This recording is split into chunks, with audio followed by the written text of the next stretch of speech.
right, requesting everyone to switch on their cameras.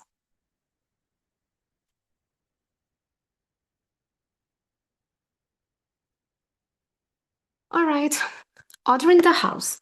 Honorable members of the government bench, esteemed members of the opposition, and distinguished delegates, I call this virtual session of the Meeting Parliament National Youth Summit to order.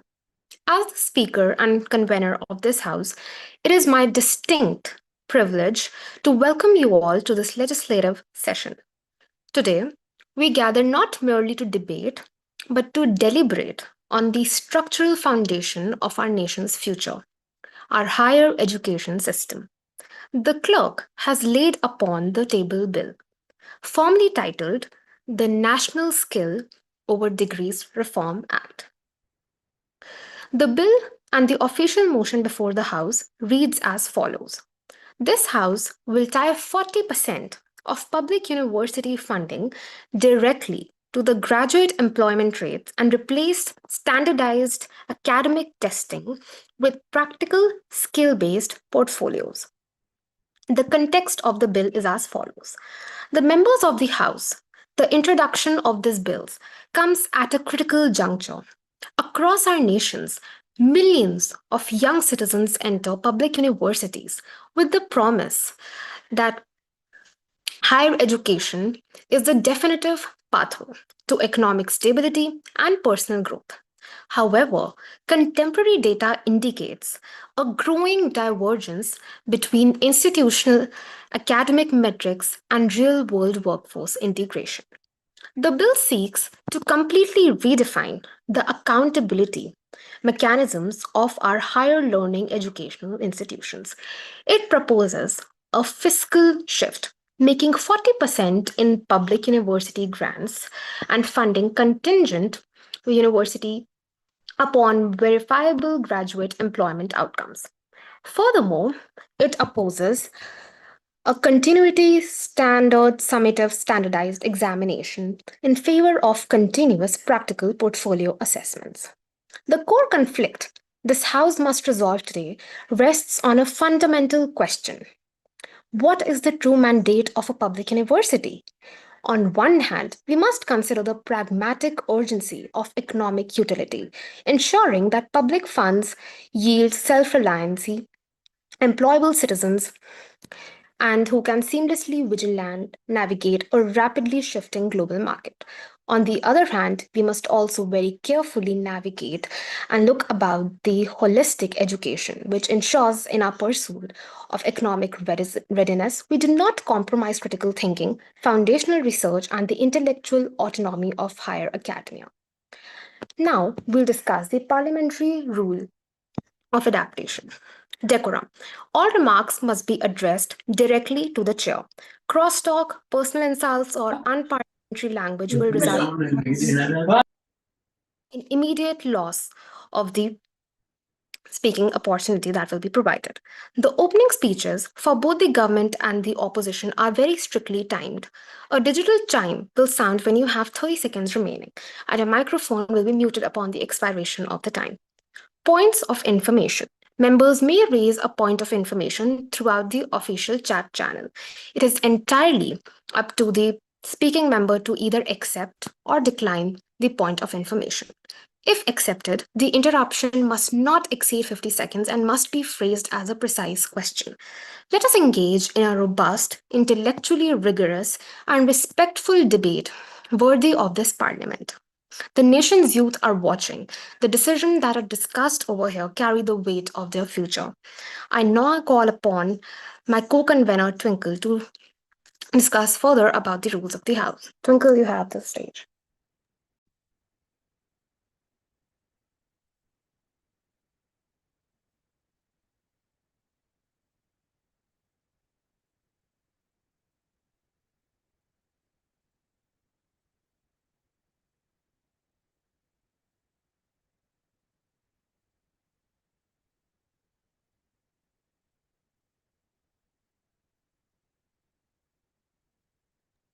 Twinkle, you're not audible.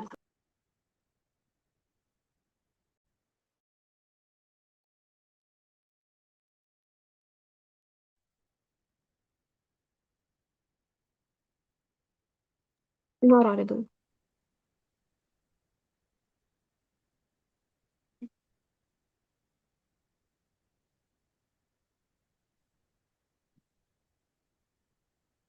Am I audible now? Mhm. Yes, yes. Please continue.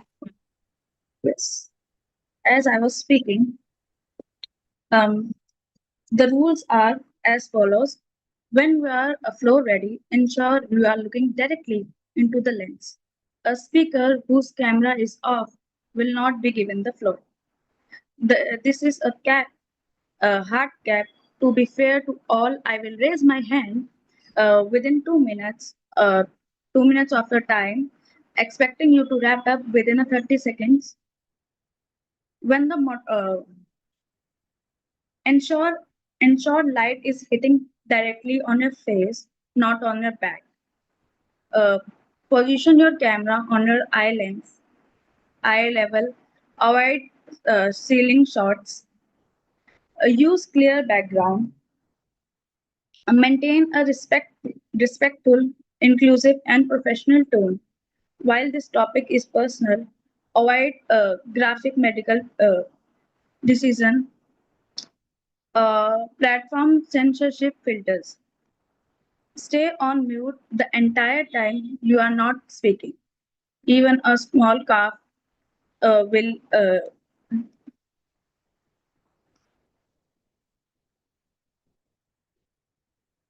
even when it is not your turn to speak, keep your keep your camera on and maintain attentiveness. Use the Zoom chat to encourage follow speaker. If you agree with them, appreciate them. If your internet cuts off, don't panic. Rejoin the link immediately. Thank you.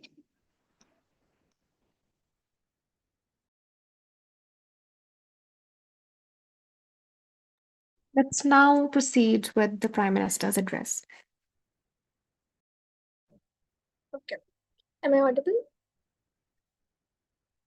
So, good evening, speakers, honorable members, and the young people of this house.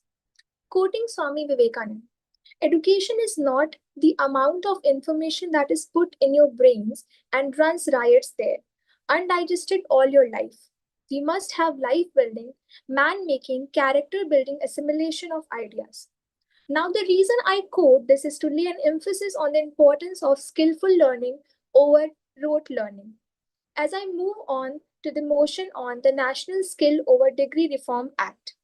And I do so not with the dry language of policy documents, but with a question that I believe every single person in this chamber has either asked themselves or heard someone else say. I have a degree, but why can't I find a job? The question is not a personal failure, it is a national citation of the condition of the graduates in India. The honorable members of the opposition bill will rise shortly and tell you that this bill is radical, that it threatens the sacred traditions of academic learning. And with the greatest of respect, they will be wrong. Because what is truly radical, what is truly dangerous, is continuing a system that is failing millions of young Indians every single year, while we sit in chambers like this one and congratulate ourselves for doing absolutely nothing. Let us look over the facts. The government's own periodic labor force survey data published by the National Statistics Office of the Government of India tells us that India's overall unemployment rate stands at approx 3.1%. The unemployment rate among graduates, among young people who did everything society told them to do, who studied hard, who cleared examinations, who earned their degrees, stands at 13%. What does it tell us? That nearly 1 in 7 graduates in this country cannot find work. More than 85% of unemployed graduates are below the age of 30. The youngest, the most recently educated, the ones who should be most employable are sitting at home, their degrees hanging on walls that offer no answers.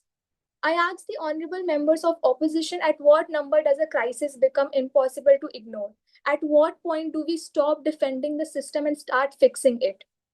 Now, the bill which we are proposing has two mechanisms. Let me address both directly. First, tying 40% of public university funding to graduate employment outcomes.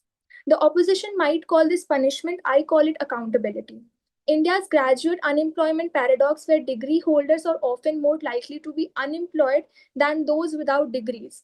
Right now, public universities in this country receive government funding largely, regardless of what happens to the students who pass through their gates. A university can produce through thousands of graduates who cannot find work in their field of study and face no financial consequences whatsoever.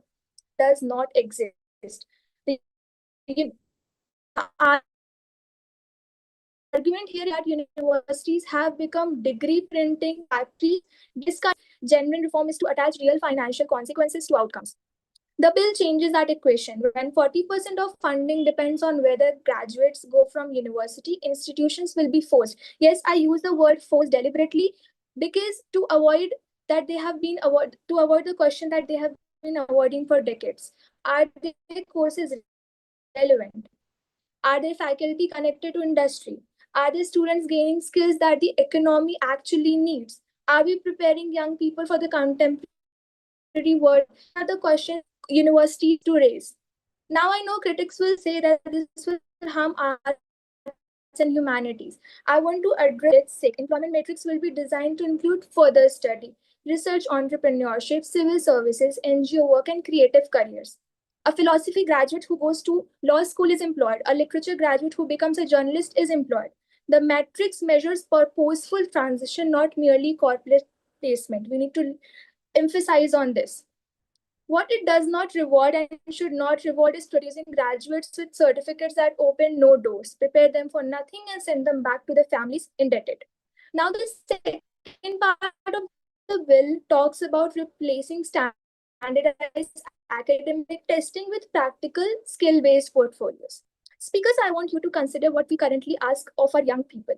We ask them to sit in a room for 3 hours. We ask them to produce information they memorized rather than understood in a format designed decades ago, assessed against a standardized criteria that tells no employer precisely nothing about whether this person can actually do something useful in the world or not.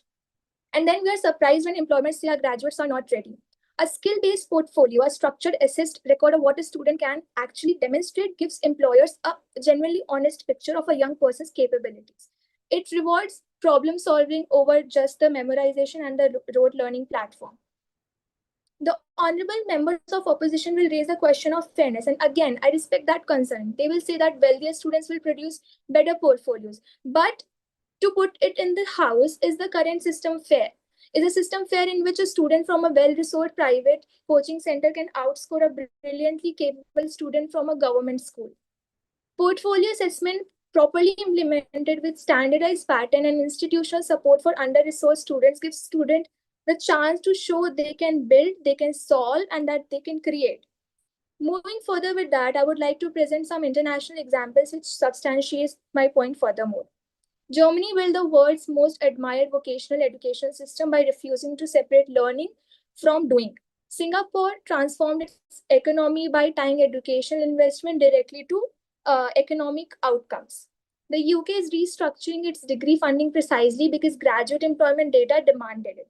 Now, we need to understand that India does not need to copy these nations, but India needs to learn the lessons they learned before us. That a degree without a destination is not an education, it is a very expensive detour. Concluding my speech, I would just like to emphasize that the young people in this chamber today, the ones playing ministers and oppositions and speakers, many of them will experience exactly what the PLFS data describes. Many of them have older siblings or cousins sitting at home right now, degrees in hand, and futures on hold. This bill is for them, not for the institution, not for the administrators, not for the professors who have taught the same syllabus since before their students were born, but it is for them. India's young people have given the system a long period for change. Now the time is up. Change is necessary. This will bring forth that change. Therefore, I command Bill 2 to the House. Thank you.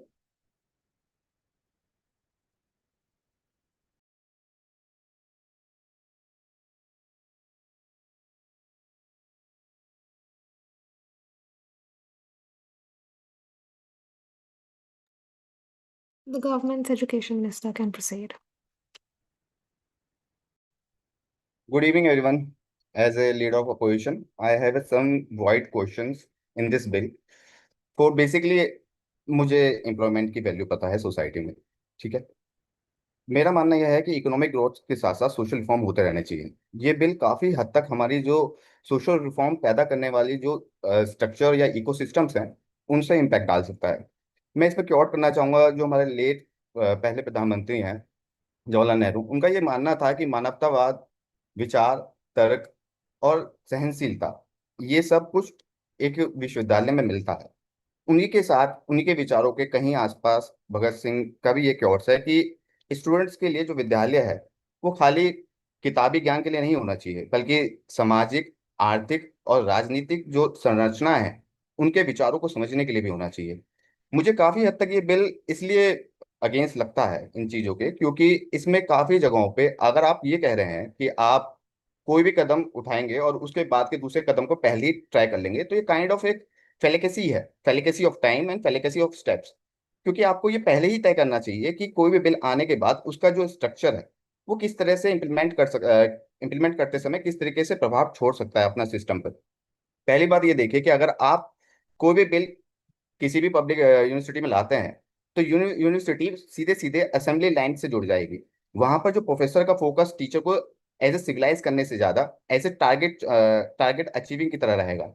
वो काफी हद तक ये चीजों को पे ज्यादा ध्यान देंगे कि किस तरह हम रिजल्ट को निकालें। और जब कभी कई बार हम रिजल्ट पर फोकस करते हैं तो जो हम एक प्रोसेस है, हम उस प्रोसेस को डिक्लाइन करते हैं जिससे कोई सिविलाइज हो सकता है या कोई चीजों में सुधार हो सकता है। मेरा ये पर्सनल मानना है कि अगर आप पब्लिक फंड को 40% करते हैं तो सोशल और ये ह्यूमैनिटीज सब्जेक्ट जो हैं, एथिक्स और फिलोसफीज, उन पर इफेक्ट पड़ेगा। आप चाहे कितना ही कह लीजिए, जब आप समाज में उस चीज को स्ट्रक्चर होने के लिए या फिर एक बीज को बोने के लिए वो माहौल ही नहीं देंगे, तो आप कैसे उसे सर्वाइव करने से बचा सकते हैं।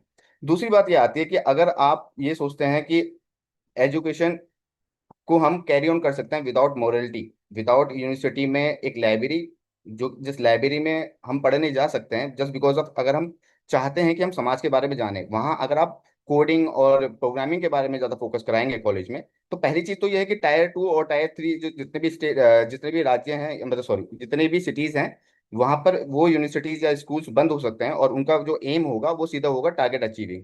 ठीक।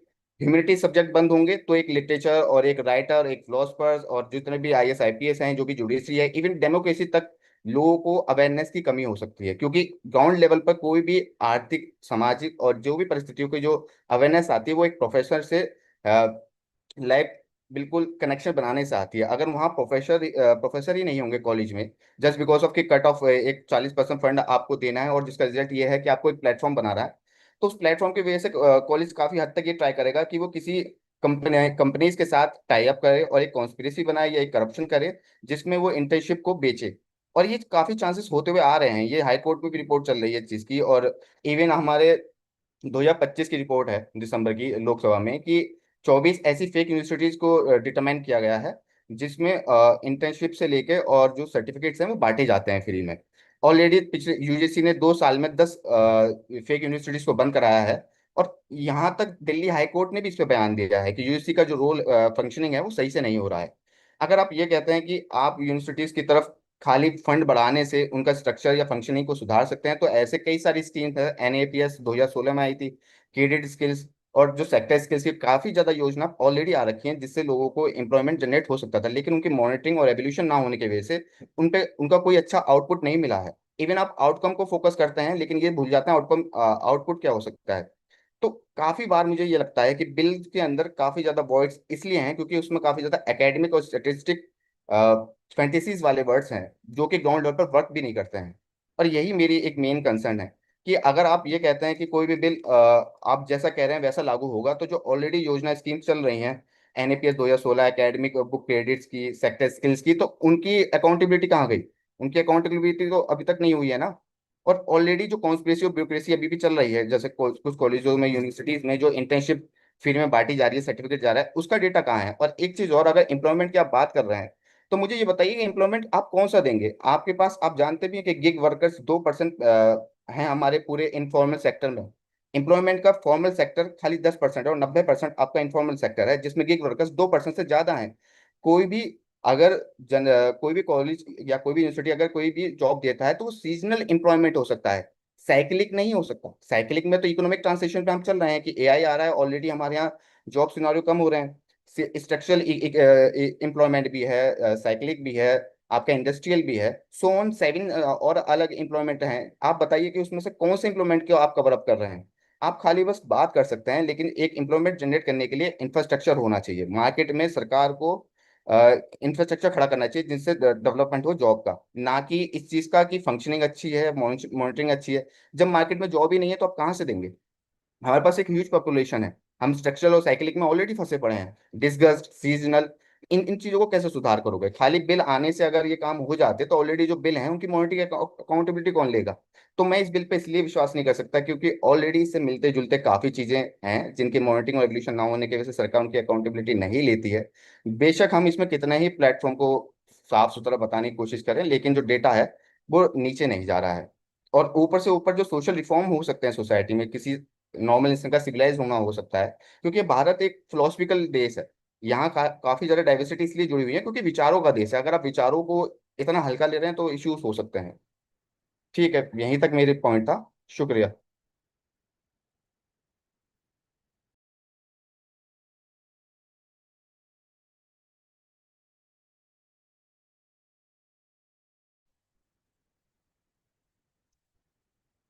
Honorable Speaker, and my esteemed colleague on both the side of the house. Today, this government brings before you a bill which answer one question that every Indian parents ask. Degree तो मिल गई, job कब मिलेगी? Am I audible? Uh, so, we heard the leader of opposition saying and addressing. So, let me clear that the 60% funding that we are providing to the institution, public institution, is totally untouched and free from, and they are for liberal art and research, and the freedom is we are majorly focusing on the 40% of the funding that is going to the public universities. So the major, as you pointed out, that our government is not working on the different things that we are facing as of now. So our focus was to bring back universities to work on the system where students are struggling to have the industry ready skills so that um, they can, industry can accommodate them into employment sector. Another thing that you talk about the employment. So we know there are jobs are available in the market, but some industry has come up that the students and the universities, the graduate that pass from the university lack the skills that make them industry ready. So this 40% funding to public university tries to bring attention of the public university on that matter that they need to tie up with the different industries, provide them viva internships so that they can hands-on skills ready, hands-on experience and make them industry ready. So if, for example, if I have to talk for a history major student, considering an art background, so we are focusing on skill readiness. So we can focus on museum curation. So the person who has done a history major can go for museum curation. Similar for a philosophy student, they can go for policy papers and all that thing. So our intention is not to hamper the learning, but to bring back the attention and provide the our graduate because we see according to the working report 2016 we have come up with a data of 35 striking 37% unemployment rate for an BA graduate, which is huge. So we need to work on that for coming to my point. For 75 years we have funded outdated university curriculum and hope they produce jobs. They That hope created a crisis of unemployable degrees. So our youth have the degree, they are graduate, but they are lacking the skills that make them industrial ready. So bringing back those focus through this 40% funding. So the four root causes of this are like first, curriculum inertia. Our syllabus are outdated and decade old, and industry today need AI, data, and cloud computing. But still, we are focusing on legacy textbook, and we are teaching the same curriculum that you, me, and our peers learned 10 years ago or 1 decade ago. Second thing, skill mismatch. As I pointed out, industry reports say most college cannot meet hiring needs. Like, for example, a graduate who pass out, industries need 6 months by providing them retraining so that they are capable of doing the job. So there is some sort of skill mismatch between the their education and when they are come into the field of employment.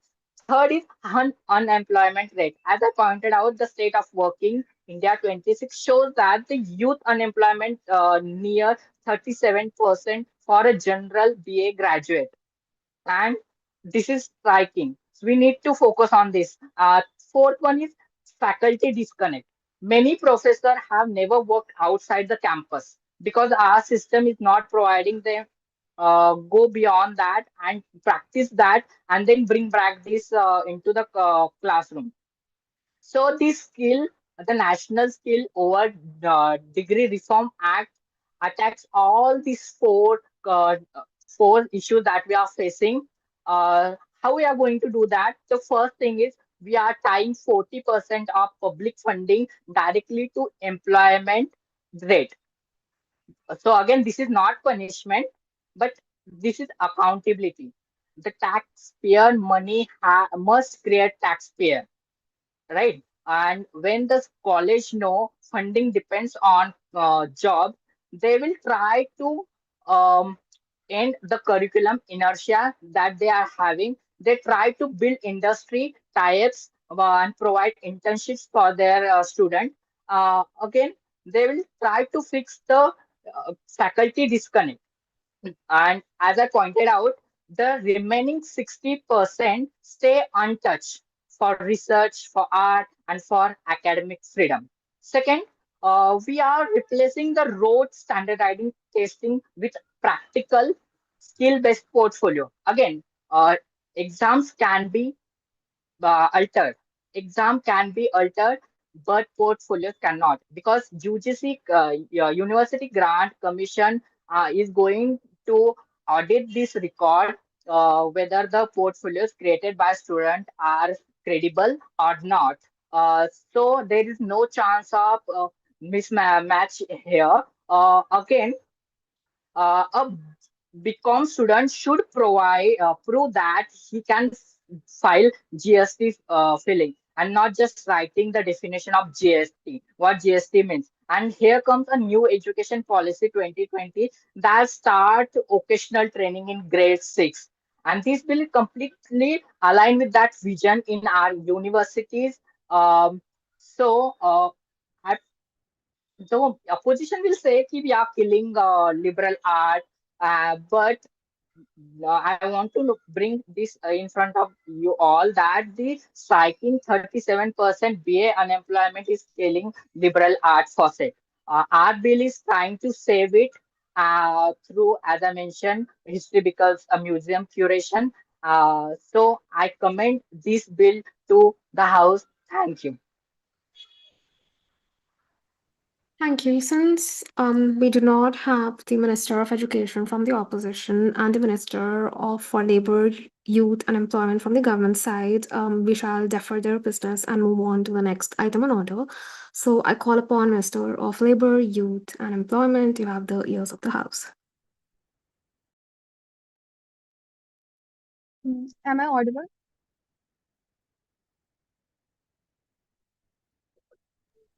Please continue. Am I audible?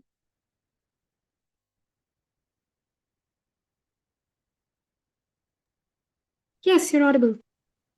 Okay, thank you. I thought that I'm not audible.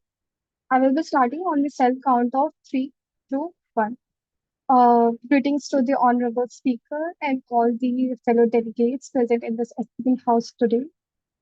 I stand here as the Minister of uh, Youth, labor and employment, youth labor and employment from the side of the opposition, and I want to put forward my points on the today's motion.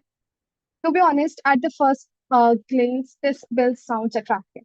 Who would oppose employability? Who would oppose practical skills? But good policy is not just judged by intentions. It is judged by incentives and consequences.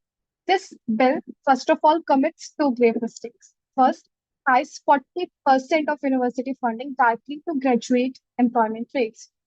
Second, it replaces standardized academic evaluation, which prevents biasness with skill based portfolios. And both measures, despite sounding modern, threaten the very future of education and employment in this country very alive. Now, let us begin with the funding thing. Employment is not determined solely by universities. There are other factors on which employment of a particular student depends. For example, regional development, industrial growth, or families' resources and opportunities which are available in the market. Yet, this bill punishes universities for factors which are beyond their control. Like, imagine a university is in an economically weaker district. Its students may face lower placement or opportunities not because the institution failed, but because industries are absent in that particular area. Um, Under this bill, lower employment means lower funding, and lower funding means poor infrastructure. And poor infrastructure means that even poor employment. And thus, this creates a very vicious cycle, which is it is not only disadvantage to us to the institution, but also it will systematically weaken the very core of the education system in India. Now, secondly, this bill talks about transforming universities into placement factories.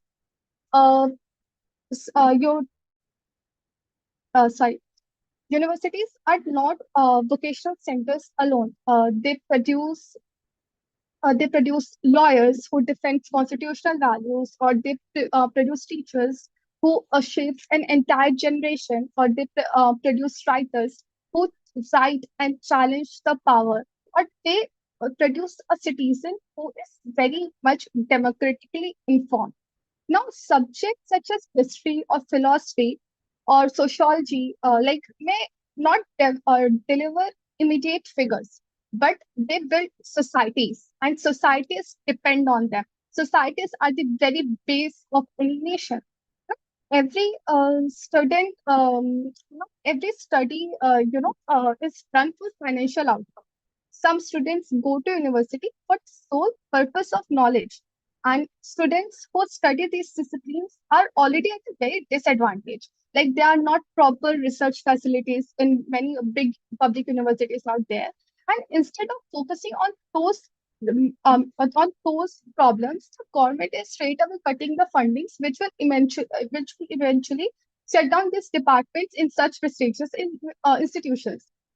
If universities will keep on chasing employment statistics for survival, they will naturally shut down these disciplines, and thus and this will not at all guarantee any job to anyone out there. So we are not reforming any education system. Instead, the government is trying to narrow it as much as possible.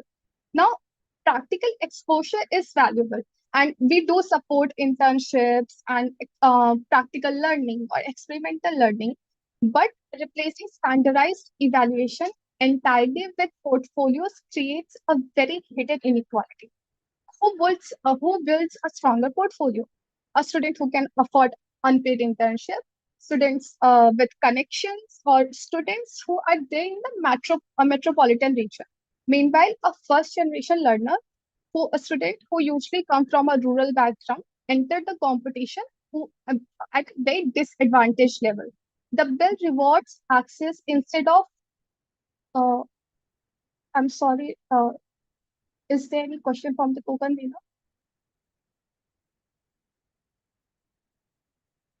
No, I think you've exceeded the time limit. That's all. You can wrap up within the next 1 minute. Okay. So basically, I want, as the Minister of Labor, Youth and Employment, I want to propose two practical solutions instead of these radical steps which is being taken by the government. The first one should be instead of tying funding directly to the employment, the government should focus on this 50-50 should combine this instead of completely abolishing this standardized academic evaluation. The government should do a 50-50 thing where it should focus 50% on academic assessment and conceptual learning, and 50% funding should be given on the basis of practical assessment through internships and other methods out there, so that skill and academy should strengthen each other and not entirely replace each other in this nation. With this, I strongly condemn and oppose this bill. Thank you. May I start? Yes, please. Thank you, Honorable Speaker.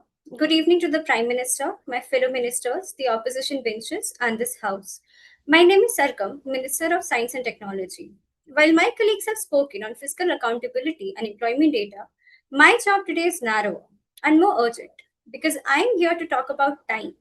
Specifically, how little of it we have left before the world we are training our students for no longer exists. Let me open with a number that should disturb every person in this house. 83%. 83%. That is the share of engineering graduates from the class of 2024 last year who left college without a single job offer or internship. Across India, 8 out of every 10 engineers we trained could not find work. India produces 1.5 million engineering graduates a year. Teamlease projects, only 10% of these graduates will find employment, and names the cause directly: a skills gap, not a talent gap. Independent studies converge on the same conclusion. Roughly half of our graduates are not job ready on the day they receive their degree. So, why is this happening? India has 4.7 of its workforce with formal vocational training. Germany has 75%, the United States have 52%. We are not falling behind developing economies. We are falling behind the entire industrialized world while calling ourselves a STEM superpower. Meanwhile, demand for technical skill is exploding. NASCOM and Deloitte project India's AI talent requirement will nearly double. Generative AI skills alone saw a jump of 58% in demand in 12 months. This is happening now, while our syllabus stay frozen in the last decade. And here's the most important fact of the night. Industry has already decided. The World Economic Forum's Future of Jobs Report 2025 found that 30% of Indian companies are already removing degree requirements in favor of skills-based hiring, nearly double the global average. The market has voted. This parliament isn't creating a radical shift. We are catching up to one that has already begun. Honorable speakers, this bill is built carefully, and I want this House to understand exactly how. Placement link funding applies only to professional and vocational education. It does not touch a physics lab, a history program, a mathematics program, or a music conservatory. Our foundational research and arts institutions remain fully protected because the crisis we are solving is unemployment, not curiosity. And we will not stop at passing this bill.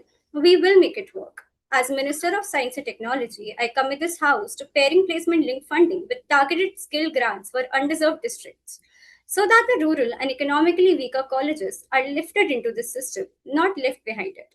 Today's funding model treats a thriving urban college and a struggling rural one identically, regardless of outcome. Silence has never helped them. We intend to finally respond to that gap instead of ignoring it for one more generation. And on the portfolios themselves, we will ensure that they ask for laptop in time, not a five-figure coaching fee. This government will invest in public skill labs so that access is real, not theoretical, for every student regardless of income. A student who learns to build, test, and solve carries a skill that travels with them through every industry shift. That is what we are building toward, not a graduate locked to one fixed syllabus, but one equipped with the ability to keep learning. We are not narrowing down, the goal is to expand.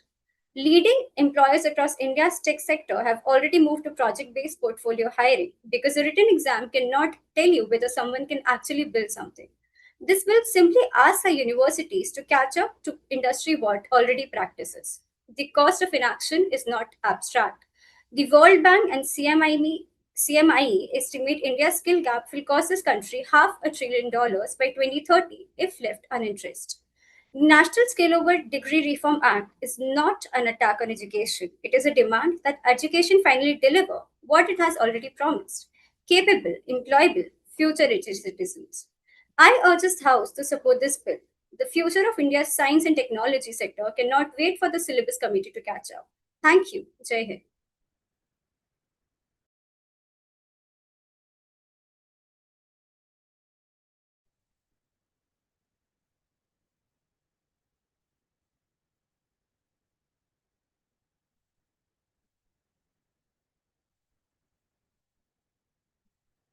Good evening.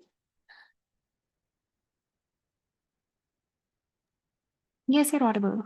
Yeah. Yes. As a Minister of Science and Technology, opposition, and I agree with that. Skill is required, but for a long term, the basic knowledge of physics, chemistry, and biology are actually the root, the foundation stone for the coming innovation. The AI, where did it come from?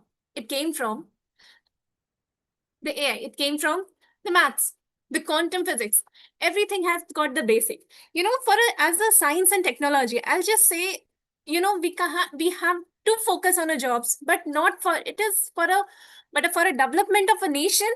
We need to focus on R&D as well. And India is among the lowest line who's actually focusing on R&D. This is one of the reason we are still science is the basic, and we need to work for a small scale skill development. For a short term, we work on our skills, but for a long term, we are not working on our science, which is actually the growing technology in the country. According to the National Science Foundation, nearly 60% of a breakthrough can be traced back to back. One of the reason why India is not focusing, India is where we are the one who actually Indians, where the zero came from, the Aryabhat, the national mathematician who is there.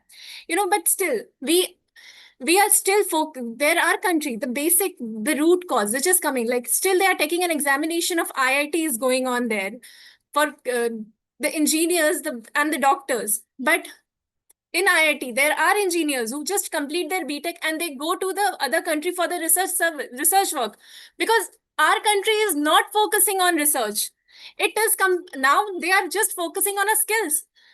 For a 6 month, get that, develop the skill and work for a job market. But where will we go? For a long term, the skills are not required. For a long term, we need to focus. There should be people who have to focus on the work for the science and technology, because that is going to work for us in the coming future. Science, technology, India has enough achievement in science and technology, nuclear energy, artificial intelligence, semiconductors, and biotechnology. But all these are the investment of physics, chemistry, and biology and engineer research. There are engineers who are left, my fellow minister Sargam. She said there are engineers who got, but it is not the entirely fault of a university. It's actually the fault of a lack of guidance. Along with that, jobs, along with that basic knowledge of an engineering, the skill is required. But now the students there are not focusing on a basic knowledge. They just think to take a shortcut. Shortcut is not an option. Science and technology, for a science, actually skill is required. But now the skill plays as a role of a shortcut there. There are people who actually take that, okay, I'll do these things. And so the government should invest more on the learning to understand, because that is what is required for the growth of a country. As a nation, we have to work there. And science is actually not the field that produce immediate jobs, because all that works, all the investment, all the innovations, it took years to come. A basic vaccine which is made, it is the hard work of years of hard work of a scientist. We have to take that. We take this raw materials, we take the opportunities from the other country. We are not focusing entirely. This is one of the reasons why people and especially the hard-working scientists, who are Indians, they actually prefer to relocate to the foreign world, because there they get that opportunities. There they get that the materials, everything, because the investment which the government is doing right now on a scientific research on the growth of an engineer, it's completely very less as compared what we should do for our development. And if we work on that thing, then definitely, which we are now, the developing nation will transform into developed nation, because science has to work out, because it is the field where we have to work if we want to make our country move forward in that field. Thank you.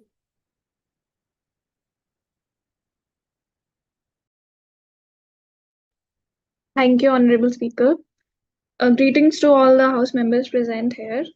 Today, I would like to strongly support the National Skill Over Degree Reform Act. As said by Albert Einstein, like education is not the learning of facts, but the training of the mind to think. Yet today, our education system is often rewarding remembering the facts more than developing the ability to think. And today, a nation's greatest investment lies not in its buildings or roads or transports. It is in its people, we, the human capital. And if our universities they fail to prepare those people for future, then reform it should not be an option. Rather, it should be a responsibility.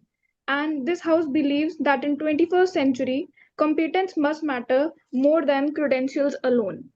Okay, so to begin with, my argument is regarding the accountability.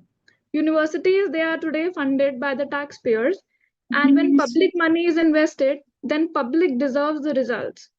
By linking 40% of the university funding to graduate employment, then outcomes, we encourage institutions to improve the placements and to equip the students with practical job-ready skills. Universities, they should not only award the degrees, they should also create opportunities. Like instead of funding the schemes afterwards, like the MG Naregas or the Kaushal Vikas Yojana, and then we have the Deen Dayal Upadhyay Yojanas or the Mudra Yojana, the government must spend the funding pre to these schemes, like in the universities. And also, my another argument is regarding the advancement which is seen in the world today. True value of education today lies not in recalling the information, but in applying the knowledge with creativity, like the critical thinking. A skill-based portfolio is created where the research, internships, and projects they would provide a richer and more authentic picture of the students' abilities. And with this 40% funding. Kindly on your camera, please.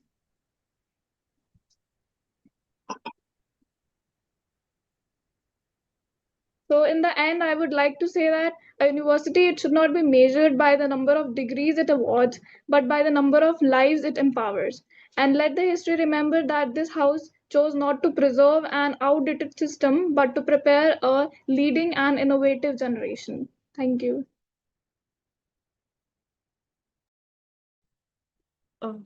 Thank you, Honorable Speaker. I stand in support of this bill. So, firstly, let's be honest here that a degree with a piece of paper would mean nothing if you can't get a proper skill set or a paycheck. If we look at countries like Germany, Switzerland, they have built strong vocational systems and alongside their universities. And guess what? Their youth unemployment rates are amongst the lowest in the world. Meanwhile, there are countries who are occupied with degree only education and are producing graduates who are technically qualified, but practically they are unemployable. And let's talk about who is actually suffering under our current system: students from low income families. Not everyone could afford 3 or 4 years of expensive degree programs with no guarantee of job that they'd get. But skill-based pathways, they are faster, cheaper, and let students start earning sooner without sacrificing their future. Here, the opposition might point out that this bill kills the intellectual growth, but that's a straw man. This bill does not eliminate degree. It simply stops pretending that this piece of paper could automatically be equal with the real world capabilities. Here, we're not lowering standards, but we're raising point of relevance. And this isn't about choosing between knowledge and employability, but it is about making sure that our education system finally produces people who are both educated and equipped and not stuck on the sideline of the job market wondering that why their degree didn't deliver. So if we genuinely care about the next generation's future and not just the certificates but the actual careers, this bill isn't optional, but it's an overdue. Thank you.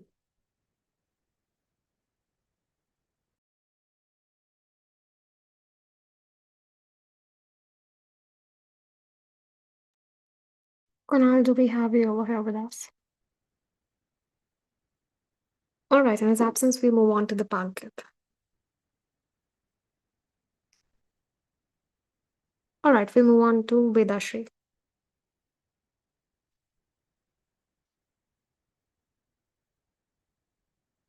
Vedashri, do we have you?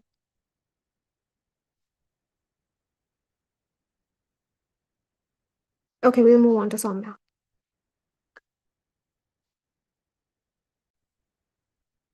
Thank you, Honorable Speaker. I strongly urge a vote for the motion. A degree looks great on paper, but at the end of the day, it is simply just that, a piece of paper. And it is not nearly enough to sustain students when they step out to the harsh reality that is our modern capitalistic world. The opposition argues that traditional degrees are sufficient, yet statistics show us a completely different story. Graduate unemployment has hit an all-time low at 29.1%, which is not by any means a small number. Out of around 21,500 IIT students, roughly 8,000 remain unemployed. The India's job market growth has significantly staggered from an 11% in 2020 to a measly 1% as of 2025, which has been made much worse due to AI. Niti Aayog predicts that AI will put close to 3 million IT and customer service workers out of jobs by 2031. And this only goes to show us that in a capitalistic, highly competitive economy, simply having a degree is no longer enough. The fact of the matter is that everyone has a degree. And in order to stand out in the job market, you need the skills to back it up. This bill does not intend to dismantle foundational research, and 60% of public funding is still in place for research and literature. The bill simply demands accountability for the remaining 40%, pivoting priorities so as to encourage active investment in placement activities.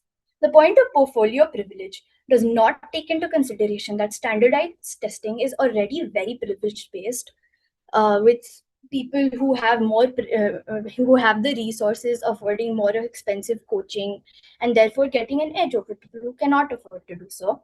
And it also rewards rote memorization, which is something that AI automates flawlessly. If we keep testing students like databases, we are training them to be replaced by machines. To truly survive in today's job market, it is imperative for college graduates to inculcate the skills in their portfolio to back up their degree and theoretical base. And I truly believe that this new bill is the first step to achieving that. Thank you.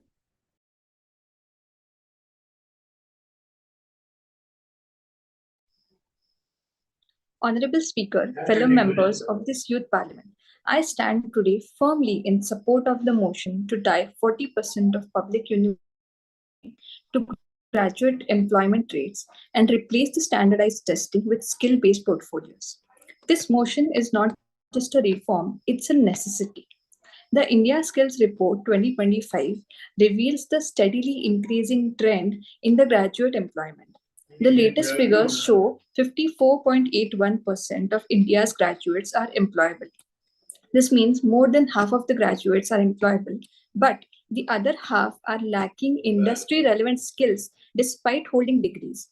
There is a clear employability gap, and this is below the averages seen in other countries such as US, Australia, which ranges to around 70 to 80%. This is where the skill over degree reform comes in. National Education Policy 2020 was a landmark reform in the education sector, and one of its key components is the skill-based training and vocational education. This reduces the gap between education and employability, and the currently proposed bill is part of our continued initiatives to strengthen our efforts towards upskilling of the nation's youth. Today in the job market, skills are part of the identity of the individual seeking employment. This reform will help improve the employability and create a robust, skilled workforce. And this is data backed. A similar reform has been successfully implemented previously in Australia, where performance based funding model was used so that it created a strong incentive to universities to create job ready graduates. We have observed that standardized tests and scores are not working effectively. Therefore, it is an urgent need to bring in performance based assessments, which can prove to be a more valid measure, which encourages continuous improvement and feedback and is necessary to create the tangible benefits of our demographic dividend. Thank you. Sana, you're up next. Okay.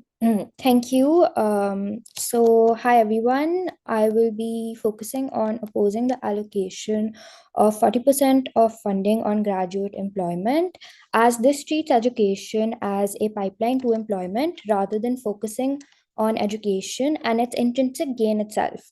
It narrows it to traditional job training. This approach prioritizes economic utility over holistic human development, limiting adaptability and social progress. By reducing education and its primary goal to gain employment, it sidelines subjects which foster critical thinking skills, such as philosophy or physics, as they don't have direct career pathways. As we all know, in the age of artificial intelligence, the job market is rapidly changing and traditional job titles are becoming obsolete. In these times, it is the critical thinking skills which make for adaptability over a changing environment. Another point I want to raise is that this also directly impacts social progress, as an educational environment which is hyper focused on workforce preparedness produces workers rather than active informed citizens capable of engaging with social and political issues. All in all, this bill reduces critical thinking skills, reduces social progress, and boxes students into pursuing education not for holistic development or for the love of learning, but to gain employment. Thank you.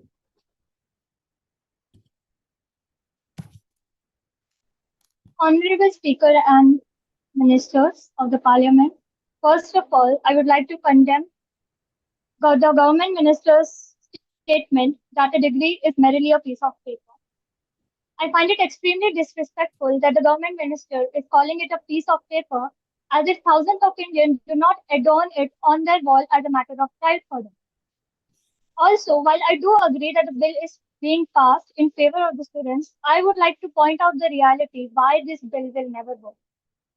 The reason is this bill is being passed in India, and India is a place where people find loopholes in loopholes. You might point out that Australia has the same system or Singapore has the same system. But let me point out a scenario where we tried something similar and it failed miserably. The NEP in 2020 made it compulsory for students to have internships in their second and third year in order to get their final degree. Today, we are getting reports from all over the country stating universities are just bringing in startups which charge money from the students to give them a piece of paper which they submit in their final degree and call it a day. Is this the kind of impact that we were really going for? And what are we doing to ensure that this is not happening? What we should be focusing on is creating more employment opportunities. I mean, you say that this universities will still have 60% of their funding. But let's be real here. Won't universities focus more on retaining that 40% of their funding than focusing that, oh, I still have the 60% of funding again? And what will we do when the cycle of boom and recession strikes again and the local job market collapses? Will we stop funding education? And is this really the impact that we want?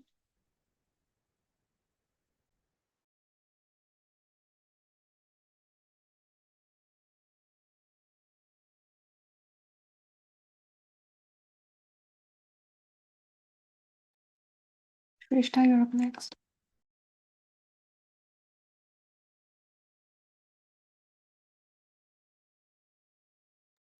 I think you're on mute.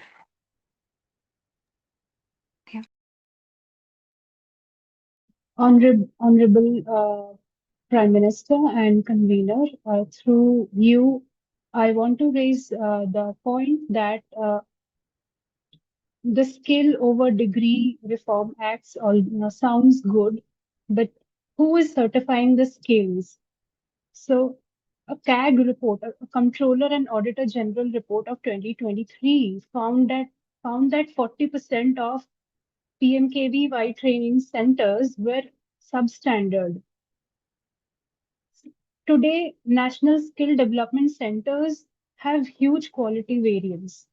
Without an AICTE level and UGC level regulation bill, this bill opens the door to fake 3-day skill diplomas and other such mafias. I want to raise another issue that in what about Indian youths who compete globally? Countries like US, Canada, and UK, their visa systems still runs on degree points. If we devalue the degrees domestically, we are hurting our students who are aiming for higher education abroad, for doing research, for doing PhD.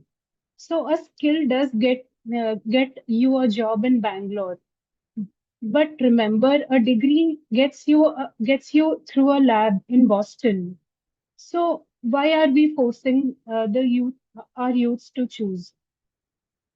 I hence urge upon the August gathering to uh, bring upon the required amendments. That's it. Thank you.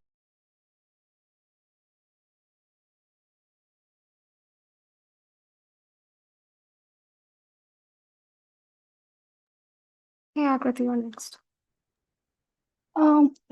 Respected speakers, after listening to the debate, I feel that government is trying to cure disease by killing patient. Their initiative must be right, but this bill uh, is completely impractical. Government treating colleges by government treating colleges like factories that produces workers for job, but education is bigger than that.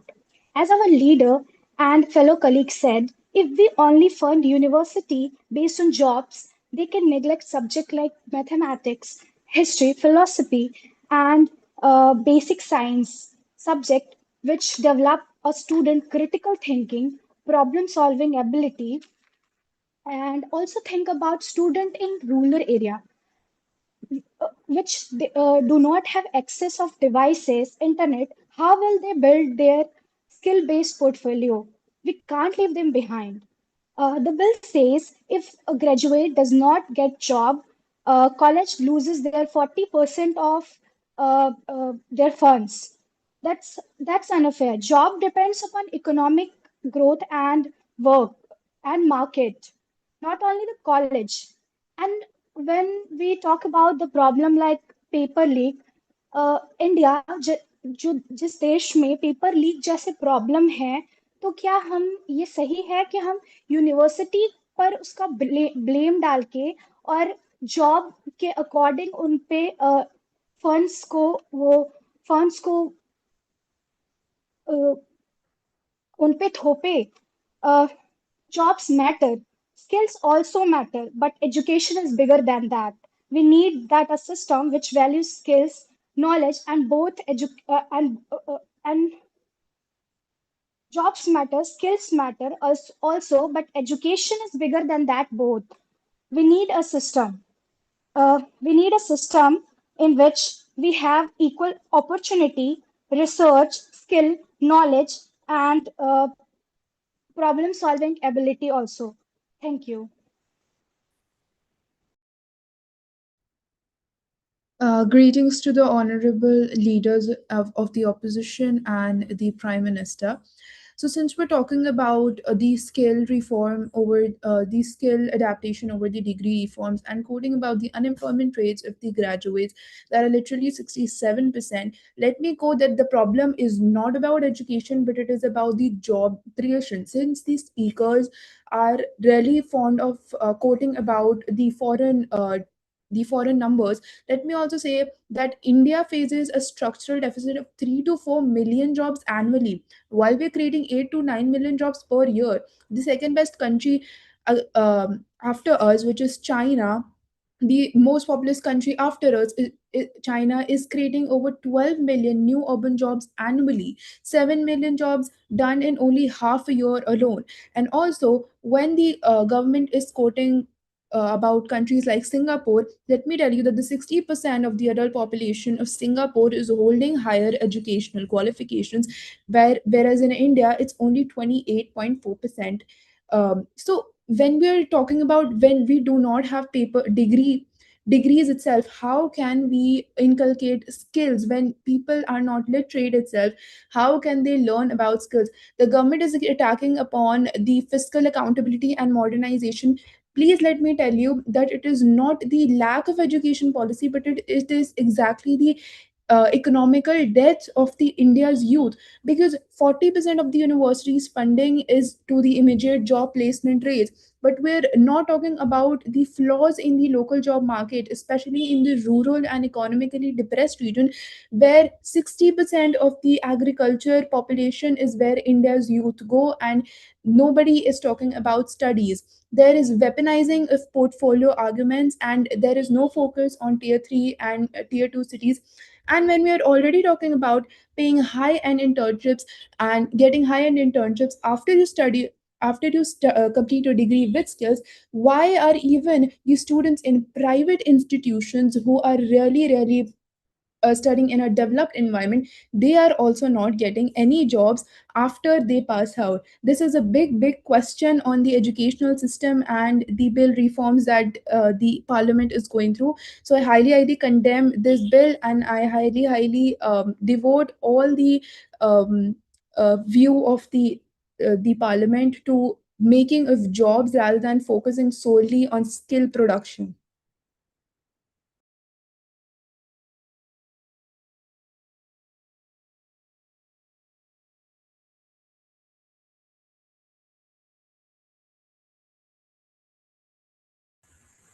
Am I audible?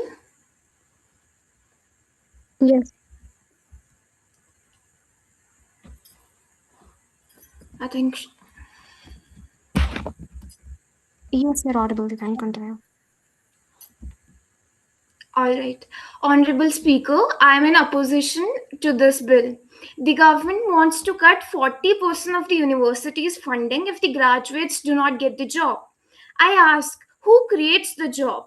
They are penalizing universities for the lack of job creation the government has done. Our Prime Minister's uh, uh, uh, our Prime Minister said degree without destination. I ask, where is the destination? Millions of graduates, there are millions of graduates every year. Where are the jobs? Jobs are built by industry policy, investment, and the economic planning, all of which which is the government's job. The government is basically penalizing universities for the jobs it failed to create. I'll give you an example for it. Kerala, it has one of the highest literacy in our country, strongest universities. Yet, it also has the highest graduate unemployment rate, much higher than the average of our country. The government has been in power. What happened to there? The universities were strong, but still the unemployment rate was so high. The cause behind it was that the universities never came. The job which was of government, and now the government wants to cut university funding for it. According to India Skills Report of 2025, 54.8% of the only 54.8% of the graduates are employable. The cause behind it is not because the universities are lazy, but because the formal jobs haven't kept pace with the increasing number of the graduates for 10 years, a decade in which the government has been in power. I ask, where are the quality jobs? The crisis is in the job market, not in the classroom, which the government is penalizing for. In the, our education minister said that it would create the student would be industry ready. India adds 12 million youths to the workforce every year. The formal economy creates around 3 to 4 millions of jobs. You want every student to be industry ready for which industry, sir? There, even if all the graduates are perfectly skilled, around 9 million to 10 million have nowhere to go because we haven't created enough job for them. And this is the fault of government. Now there was one argument which mentioned about democratizing access. Right now what happens in our education system is that rich and poor sit at the same exam. They have the same paper of the same standard. Under this bill, if we are talking about projects and portfolios, one student of tier 1 city would have consultant, premium software and professional editing stuff. The other would provide a handwritten project. So you haven't removed the privilege, you haven't provided a very democratized access. No, you have just made the privilege very undetectable plus very unappealable. People have nowhere to complain. Right. The argument which was mentioned about future proofing against automation, I would say yes. It is our country need new technology, employable skills that can't be uh, that can't that is something that we would all agree with. But but in this, government is basically training students for the exact corporate roles that the AI will replace first. So that would not be future proofing. uh, I think in this whole debate, one thing which was actually emphasized by the government was employability. That we do not, that the graduates are just sitting nowhere after getting the degree. So I would ask, be specific. Which employment count under this bill? Any job, the informal ones also, the ones in which we do the daily wage work? If yes, then the universities will just provide some the cheapest placement opportunities. They would become a placement cell, not the knowledge and the education hub they are meant to be. So I would at the end just conclude by saying that the government has created the job crisis. It has failed to address the unemployment crisis in our country, and this bill is blaming the universities for it. They are addressing accountability, which the government should address from the universities, and they call it reform. This house should call it what is it. It is an LAB that the government is using just to blame another institution. Thank you. Thank you, Sania. We'll now proceed with the final address by the Prime Minister. You have 2 minutes. Okay. So we have heard the opposition and we have heard their concerns about fairness, about the people of humanities background, about implementation, and we understand that there exist certain challenges. However, we need to understand that change is always slow and gradual, and it will of course require certain reforms within it, but not bringing up the change altogether just because it raises certain concerns is vague to me.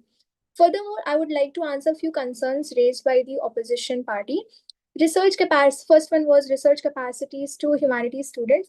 Now the NEP 2020 has tried to bring forth the reform in research sector by bringing fourth year for graduation students, which emphasize on research ultimately and their flexible exit and entry option. In addition to that, Education Minister of the government also talked about how university can collaborate art institutions and vocational study programs to strengthen the skills of the humanities background students. Additionally, opposition also raises an issue that skills can only be polished through paid internships. So I would like to mention that there exist various government internships which incorporates undergrad students to work with them and gain practical knowledge, like Niti Aayog, NHRC internships, and various ministerial programs. Now, The opposition cases ultimately rest on one argument that this reform is imperfect, but imperfect reform beats inaction every single time, especially when the people paying the price for our inaction are not us, but the high percentage of unemployment rate. This bill, again, does not claim to solve anything. No legislation does, but it does one thing, that it makes university students after graduation. So it is of an utmost importance that universities are held accountable for the education that they are providing to the college students. Therefore, I urge that this bill should be passed for fruitful future of our nation. With that, I rest my case. Thank you. Thank you. We'll now take up the journalist question. We have two journalists over here with us today, Abha and Arnav. Abha and Arnav, you each have 6 minutes. You could ask any minister of your choice. You can direct the questions, keep the question short. You can ask one follow-up question. So question, answer, and one follow-up question, nothing more. We'll try keeping it short and sweet. Do not give context which is not related. Please talk relevant stuff, and we'll take it from there. So Abha or Arnav, anyone can go first. Yeah, I can go first. All right, please. Yeah. So my first, I had two questions actually. One is to the Prime Minister, and one is to the Education Minister. So I can ask the Prime Minister the first question. Hello. Yeah. Yeah. Yeah. So the Prime Minister quoted about Germany's performance-based funding reforms. So I just want Arnav, 1 second. Could you switch on your camera, please? yeah. Thank you. Yeah. Just give me a minute. Yeah. Am I visible? Hello. Yes, yes, so audible. Yeah, please continue. Yeah, okay. So see, the Prime Minister cited the Germany's performance-based reforms. So to clarify, Germany has this highly developed dual vocational educational reforms. They have extensive apprenticeship networks, and they have a very strong industry academia linkage. Okay, so and just to give a bit context, despite these frameworks, German states were eventually forced to introduce tolerance bands and minimum grant guarantees despite performance, because they still couldn't meet the job requirements. Right, their graduates still couldn't get the jobs they needed to get. So, despite Germany being a job surplus economy with such a mature infrastructure, what evidence it would suggest that it would be effective in India with a far less developed system. Okay, thank you for your question. So again, we need to understand that when we talk about that we need to bring reforms, we need to understand that we are actually taking an example from the other countries, that the programs that they have implemented, the vocational study programs. For example, when we brought the NEP, there were various criticism for it. In present, of course, there are various criticisms for NEP, but we need to understand that NEP also brought various vocational educational programs, for example, which gives hands-on practical knowledge to students. For example, that we can choose various electives for other courses, which does not restrict the students to pursue only one subject. So there exist, we need to bring forth various reforms. And only talking about that India is not a surplus job capacity country, we shouldn't suppress ourselves for not bringing forth reforms. Therefore, I think it is really important that the whole government comes together to various that exist in our country. Thank you. Yeah, so can I have a follow-up on this? I needed a clarification, one more thing. Yeah, sure. Yeah, so see, one thing which no one addressed was that, performance-based incentives have been temporarily tried, as recent being in Tamil Nadu. So, what happened over there was that despite introducing these incentives, the same problem persisted, that the university failed to meet the requirements, and eventually, to just run the basic needs, the Tamil Nadu government had to introduce a 240 crore another grant on top of the other incentives they had provided, just to meet just to meet the teachers' salaries and the basic college functioning. So, the fact that they had to introduce this stimulus package, doesn't it show that the model itself is flawed? Okay, thank you for bringing for that issue again. I need to study more about that example because I don't know what really happened in the Kerala University, which someone mentioned. But again, we need to understand the other picture of the bill as well. We cannot only restrict ourselves saying that if the 40% of the funding will be restricted or will be penalized and how the government universities will work. We also need to understand the other side of the picture, that there exist certain faults, certain loopholes in these universities, that it is not being able to produce a skillful employment rate for the students. So ultimately we need to see both side of the picture, and then we need to bring forth the reform, as I had mentioned before as well, that there exist certain challenges, that there exist certain problems, and we need to work on it collectively to eradicate it. Thank you. Thank you. So yeah. Now, can I ask my question to the Education Minister? Yeah, the government one or the opposition? The government one. All right, yes. Yeah. So can I go ahead? Yes, please. Yeah. So the Educational Minister, he said in his speech that that they will try to implement industrial-based workshops for colleges. So I needed a further clarification that in rural colleges the human capital infrastructure is also weak, the physical capital infrastructure is also weak. And while you did address what would the infrastructure for jobs, but I needed a further clarification. For to meet the requirements, some universities, they might force students to sign contractual jobs, uh, uh, jobs whose terms may not be more than 3 to 6 months. So how will you ensure post job, ensure that translates into proper full-time employment? So that was Valid. Yeah, valid question. Thank you for bringing out. So here what a government, we as a government thought of, we taken help of University Grant Commission, where they verified the internships and jobs that the youth are seeking from any public university, be it for that matter. So University Grant Commission is going to work on that. They are going to verify the internship, whether what's the credibility and what they are doing. And when come to the rural colleges, we know that the rural infrastructure is not that much, and we need, as a government, we need to work on that. Exactly why? Exactly, this is why the bills we had put forward, so that university with the 40% at stake, university will try to create and contact and with the MSME hubs, digital freelancing skill, so that they can work in mutual collaboration, so that when the student pass out from a university, they can seek an university verified internship, and so that they can get an future ready aspect.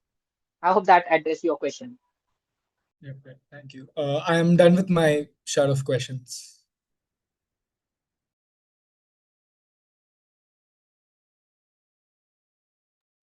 Okay, if you're done, then Abha, you're up next. You're the next journalist.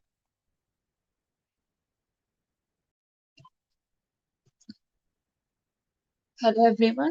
My question is to the opposition.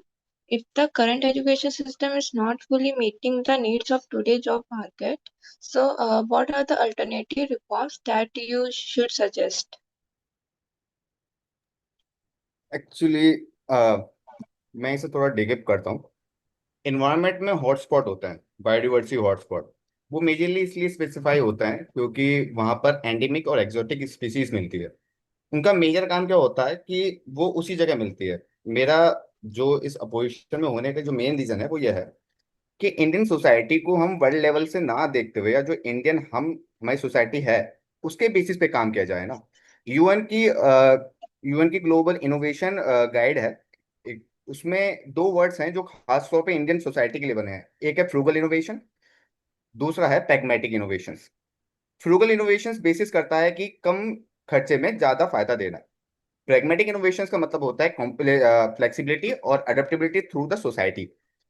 Majorly जो Indian government का जो role है उसमें हम देख चुके हैं कि पहली बात तो ये कि जिन्होंने भी अभी तक स्पीच दी है उन्होंने डिग्री को as a piece of paper कहा है, पर I don't know why, but क्या उन्हें सोसाइटी में एक सोशल, पॉलिटिकल और इन्वायरमेंटल अवेयरनेस वाला इंसान नहीं चाहिए? क्योंकि अगर एक डिग्री खाली बस डिग्री की तरह देखी जाए जस्ट बिकॉज ऑफ स्किल्स, तो हम सोसाइटी को मेडअप करने से बचा रहे हैं। मतलब जो सोसाइटी की जो जैसे एक काइंड ऑफ एग्जांपल देता हूँ कि एक माला होती है, ठीक है, जैसे मोती की माला है, तो मोती की माला में मोती स्किल्स हैं, टैलेंट्स हैं, ट्रेड्स हैं और अदर स्टफ हैं, लेकिन जो माला है वो आपके विचार हैं।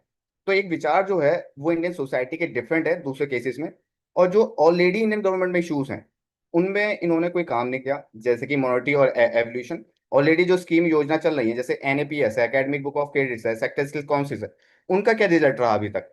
उनका कहाँ है डाटा? जबकि वो 2016 17 18 में आई थी। ये भी जो बिल आया है ये भी बाकी डाटा की तरह ये भी पुराना हो जाएगा, इसका भी कोई अकाउंटेबिलिटी नहीं होगी, इसकी भी कोई जवाब नहीं देगी। भरोसा करने के लिए ऑलरेडी जो उनके पास डाटा होना चाहिए वो है नहीं। आपको पता नहीं है कि इनविजिबल एक अनएम्प्लॉयमेंट होता है। इनविजिबल अनएम्प्लॉयमेंट का मतलब ये होता है कि कोई इंसान अपने कैपेबल अगर कोई जॉब नहीं पाता है तो उसे हम इनविजिबल अनएम्प्लॉयमेंट करते हैं। सरकार के पास ये ऑप्शन है कि वो जॉब पैदा कर सकते हैं, बट वो पेनलाइज कर रहे हैं यूनिवर्सिटीज को। तो मुझे ये समझ में नहीं आता कि ये बिल किस लिए आया है। अगर आपका हिसाब ये है कि एक स्टूडेंट खाली एक ह्यूमन कैपिटल होता है तो आप एक मिसअंडरस्टैंडिंग कर रहे हैं बैरियर्स में, क्योंकि एक इंसान इकोन्स नहीं तो होता है। इकोन्स का मतलब होता है कि इकोनॉमिक रैशनल बेसिस, ये कि वो आप जैसा बताएंगे वो वैसा समझ जाएगा। दूसरी तरफ आप बैरियर्स पैदा कर रहे हैं टीचर्स और प्रोफेसर के बीच में। आप ऑलरेडी जो पढ़ाई के बीच में जो हमारे लिए इंडल्स पैदा हो रही हैं आप उसे और बढ़ा रहे हैं। आप अनएम्प्लॉयमेंट का जो मेन रीजन है वो यह है कि हमारे पास स्ट्रक्चर नहीं है जॉब देने के लिए।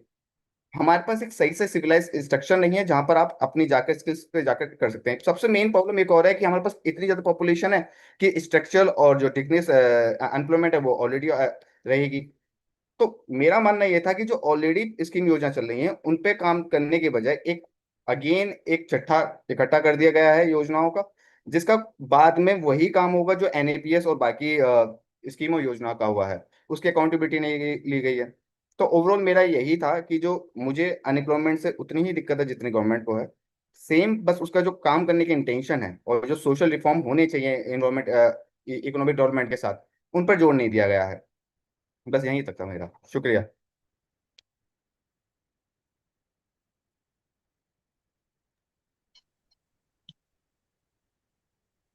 Okay, so my next question to both sides, that should graduate employment rate to be the main reason of the university success, or should factors such as research, innovation, or social impact also be a given importance? Now, if you already asked question to one person, so could you direct your question to whom exactly are you asking this question?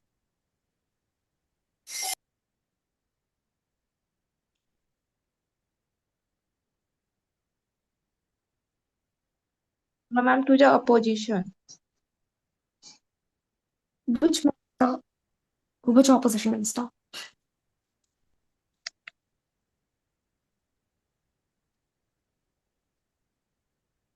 Abha, which opposition minister?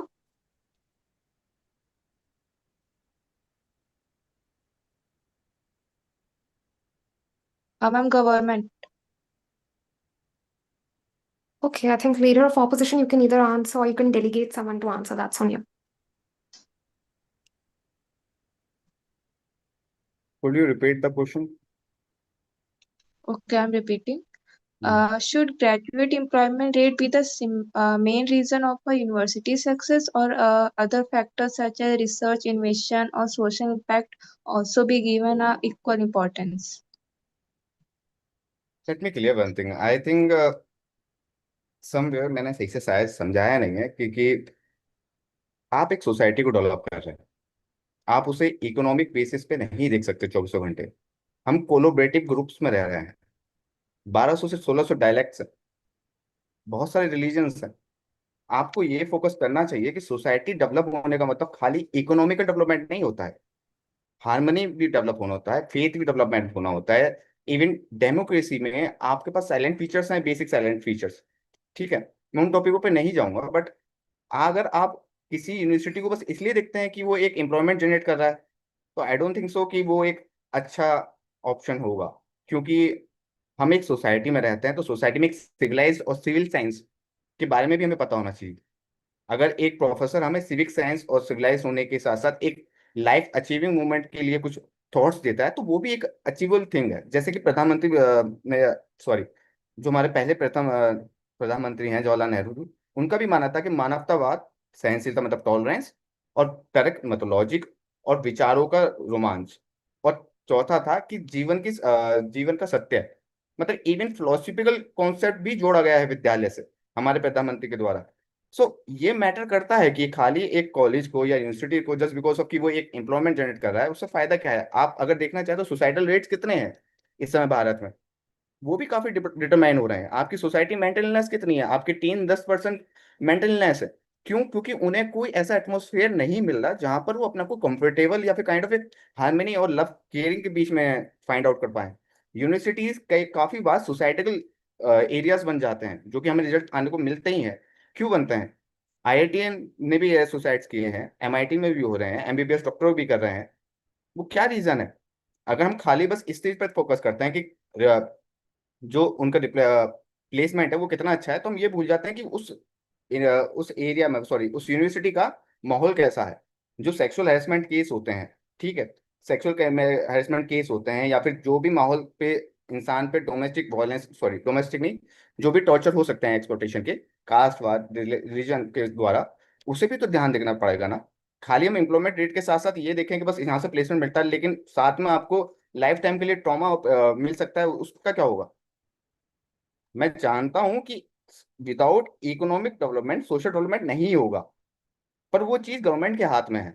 वो government generate कर सकती है। Government के पास इतने मौके होते हैं कि वो नई फैक्ट्रीज लगा सकती है, नई जगह पे इनोवेशन कर सकती है। जबकि हमारे यहाँ इतने हाईवे ट्रांसपोर्ट हो रहे हैं, तो इसमें जो मनरेगा के लोग जा रहे हैं, उन्हें 100 दिन का जो वेजेस मिल रहा है, वो क्या है? खाली ये चीजें खाली यूनिवर्सिटी पे नहीं छोड़ी जा सकती। यूनिवर्सिटी से एक इंसान इंसान बनता है। हम ह्यूमंस हैं, हमारे पास गलतियां करने के भी आधार हैं, और उसके फायदे उठाकर हम आगे भी बढ़ सकते हैं, सीखने के भी आधार हैं। तो मेरा फोकस यही है कि मेरा खाली से इस बिल को एक इकोनॉमिक कैपिटल के थ्रू ना देखते हुए एक सोसाइटी को डेवलप करते हुए भी देखा जाना चाहिए। तो मेरा यही है बस अभी तक का जवाब। I would like to provide an input here. Yeah. So Yes, you can go basically, जो एजुकेशन है मेरा मानना ये है कि जो एजुकेशन है, ये जैसे आपने सही कहा कि एजुकेशन जो है उसको सिर्फ आप एक एम्प्लॉयबिलिटी के तरीके से नहीं देख सकते। एजुकेशन आपका कैरेक्टर बनाती है, आपके थॉट्स, आपकी वैल्यूज, आप जिस तरीके से एक तरीके से जिस तरीके से आप रहते हो, आपका बिहेवियर, आप एक छोटे से एनवायरनमेंट से उठ के आप कहाँ तक आपकी पॉसिबिलिटी लाइफ की, दैट जो ये सब चीजें जो है एजुकेशन गवर्न करती है। जब आप मेजर इश्यूज की बात करते हो as a society, as a country, as a family even, तो वो सब एट द बेसिक लेवल पे किस चीज पे आ जाता है? वो आ जाता है कि एजुकेशन पे आता है, कि एजुकेशन कम थी जिसकी वजह से ये नहीं हो पाया या वो नहीं हो पाया। इस बिल में ये एक बहुत बड़ा क्रिटिकल फ्लॉ है कि जब आप यूनिवर्सिटीज को आप इस चीज के ऊपर पेनलाइज कर रहे हो कि आपने एम्प्लॉयमेंट नहीं बनाई, तो आप सिर्फ एजुकेशन को एक मैट्रिक्स के बेस पे जो है काउंट कर रहे हो कि दैट इज की एम्प्लॉयबिलिटी। तो वहां पे क्या होता है कि जब आप एक सिस्टम को डेवलप करते हो, एक बिल को, एक पॉलिसी को लाते हो, तो वो कहते हैं कि जिस चीज के लिए आप अकाउंटेबिलिटी मेजर कर रहे हो, यहाँ पे इस केस में बात की गई कि एम्प्लॉयमेंट कितनी जनरेट कर रहा है वो डिग्री, तो अगर आप उस चीज के लिए अकाउंटेबल बनाओगे तो बाकी वैल्यूज जो एक एजुकेशन जो है एक एजुकेशन डिग्री जो आपको प्रोवाइड करती है, वो उस चीज की अकाउंटेबिलिटी जो है वो चली जाती है। तो इससे क्या होगा, जो भी यूनिवर्सिटीज होंगी वो सभी का सभी फोकस जो है सिर्फ अपनी एम्प्लॉयमेंट रेट्स पे, प्लेसमेंट सेल्स पे जो है उस पे काम करना शुरू कर देंगी। बाकी सब चीजों पे हमारी जो ओवरऑल डेवलपमेंट होती है, जो हमारा एनईपी मिशन भी रहा है कि हमें जो है ओवरऑल डेवलपमेंट करनी है, हमें क्रिटिकल थिंकिंग को बढ़ाना है, हमें न्यू एज टेक्नोलॉजी लानी है, हमें जो है जो हमारी न्यू 21st सेंचुरी प्रॉब्लम्स हैं उन्हें सॉल्व करना है, उनका बेस जो हमारी एजुकेशन हमारी ओवरऑल डेवलपमेंट लाती है, ये बिल जो है उसे बिल्कुल एक नैरो विजन पे लाके सिर्फ एक एम्प्लॉयमेंट मेट्रिक के ऊपर मेजर कर रहा है. So I think it is a very critical flaw जिसको कि हमारा ये जो पूरा बिल है, अकाउंटेबिलिटी अगर आपने यूनिवर्सिटी से मांगनी भी है तो आप सिर्फ एम्प्लॉयमेंट के बेस पे नहीं मांग सकते, आप वो एजुकेशन की क्वालिटी क्या है, वो ओवरऑल डेवलपमेंट कर रहे हैं कि नहीं कर रहे हैं, वो जिस तरीका का जो हमें सिटीजन्स की ज़रूरत है हमारी कंट्री में, जिस तरीके की वैल्यूज़ की ज़रूरत है, जिस तरीके की नेशन बिल्डर्स की ज़रूरत है, हम यूथ को नेशन बिल्डर्स कहते हैं, तो वो सब चीज़ें जो हैं वो उस चीज़ की हमें अकाउंटेबिलिटी चाहिए यूनिवर्सिटी से, ना कि सिर्फ एक एम्प्लॉयमेंट मेट्रिक की. Thank you. मैं इसमें एक और चीज जोड़ना चाहूंगा, जैसे मेरे कलीग ने कहा, बाकी जितने मेरे पोजीशन मिनिस्टर्स ने कहा, काफी अच्छा कहा है और उससे मैं भी इंस्पायर हुआ हूँ. बेसिकली काफी नहीं है ये चीज को सोचना कि हमें बस इकोनॉमी की जरूरत है. एक मेन चीज ये भी आती है कि गवर्नमेंट के हाथ में फंक्शनिंग और मॉनिटरिंग पे ध्यान देने का एक ऑप्शन होता है. वो उस चीज पे ध्यान दे तो इतनी जरूरत नहीं पड़ेगी कि नए नए बिल हर साल आए जाएं इस चीज पे. मॉनेटरी अगर एवोल्यूशन अगर सही चलता है तो अकाउंटेबिलिटी बढ़ती है. अगर आप हर साल चेक कर रहे हो कि डेटा कैसा जा रहा है, कैसा आ रहा है, तो आप उसमें हेर फेर करके बदलाव करके उसे मॉडिफाई कर सकते हो विदाउट किसी नए बिल को इंट्रोड्यूस करे. तो उस चीज पे ज्यादा ध्यान देना चाहिए, क्योंकि ऑलरेडी मार्केट में हैं ऐसे काफी बिल जो सही से अगर ध्यान दिया जाए तो वो काम कर सकते हैं, ना कि हर बार 40%. और एक चीज सबसे मेन जो मुझे लगती है, वो अभी भी जो खतरा है, ये खाली इसलिए खतरा नहीं था कि ह्यूमैनिटीज को ऑलरेडी बिल्स हैं और ह्यूमैनिटीज सब्जेक्ट को फॉलो अप किया जा सकता है. आप एक डैम बनाने के बाद कैसे उम्मीद कर सकते हो कि वहाँ की इकोलॉजिकल जो सक्सेशन है और जो वहाँ का इकोसिस्टम है वो डिस्टर्ब नहीं होगा? आप कैसे कह सकते हो कि वहां पर अगर आप डैम बना दोगे तो वहाँ का वातावरण सही रहेगा? इवन ये पॉल्यूशन होता है, नेचुरल वेजिटेशन डिस्टर्ब होगा ही होगा अगर आप डैम बनाएंगे नदी के नेचुरल फ्लो पे. तो उस चीज पर ध्यान देना चाहिए. काफी नहीं है ये कहना कि हम ऑलरेडी ह्यूमैनिटी सब्जेक्ट साइकोलॉजी और फिलोसफी और एथिक्स पे काम कर रहे हैं तो इम्पैक्ट नहीं पड़ेगा, ये सो ऑन थिंग्स. माहौल चाहिए चीजों को पैदा होने के लिए. बीज को पैदा होने के लिए अलग अलग मिट्टी चाहिए. ब्लैक सॉइल में कॉटन होती है, वो एलुविल सॉइल में कॉटन नहीं हो सकती है. अंतर होता है हर चीज का पैदा होने की. फर्टिलिटी रेट भी देखना चाहिए आपको कि फर्टिलिटी सॉइल में क्या है. ठीक है, मैं यही टाइम अप्स करता हूँ. मेरा बस यही था. शुक्रिया. Great. All right. So now what we will do is Twinkle.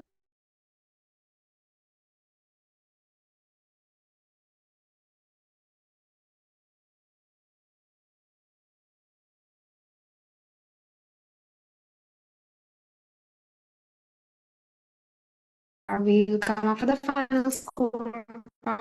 We'll reveal who won at the end, which side was more convincing, and which side had more, substantiating and empowering arguments. So that is what Twinkle and I will now discuss. Since we will be gone for about 10 to 15 minutes, we will allow the government and the opposition side to cross question each other. Make it respectful. Both Twinkle and I will still be monitoring this discussion. So, and you are being live streamed. So please maintain the language, the decency, morality, everything, and you can begin with your cross questioning. We'll also be announcing the best parliamentarian, the best rebel, and the best journalist. So you can proceed with your questions. And Akriti, I see your hand up, so you can start cross questioning each other. Twinkle, I'll call you. Yes ma'am, मेरा question government से है. जैसा कि हमने अभी देखा paper leak का problem सामने आया नीट का, तो अभी वापस से नीट कंडक्ट हुआ है, तो उसमें हमारी एयरफोर्स जो है वो बीच में आ गई हैं. तो मेरा क्वेश्चन है गवर्नमेंट से कि जो एयरफोर्स है, आर्मी ऑफिसर्स हैं, वो तो हमारे नेशनल सिक्योरिटी के लिए होते हैं, तो उनको क्यों ये जरूरत पड़ रही है कि वो इनसाइड द कंट्री ये काम कर रहे हैं? क्या गवर्नमेंट इतनी वीक है कि पेपर लीक जैसे प्रॉब्लम सामने आ रही है? तो इसमें यूनिवर्सिटी ने क्या किया जो उनका फंड कट हो रहा है?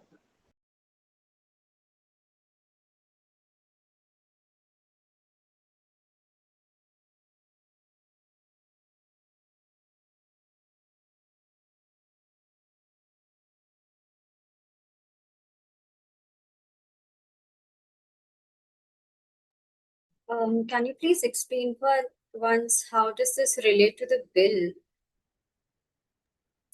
It's a different issue. No ma'am, जैसे अ, यहाँ पे बात हो रही है कि यूनिवर्सिटीज जो है वो जॉब नहीं प्रोवाइड कर पा रही है, तो उनके फंड 40% कट हो जाए। तो अब पेपर लीक जैसा अगर कोई प्रॉब्लम सामने आ रहा है, तो उसमें यूनिवर्सिटी की क्या गलती? That's lack of accountability of government, but we are tying 40% funds in the favor of students. These two are different issue. The one that you are talking about is a political issue. The one we are discussing today is an educational issue. Can I go for this question?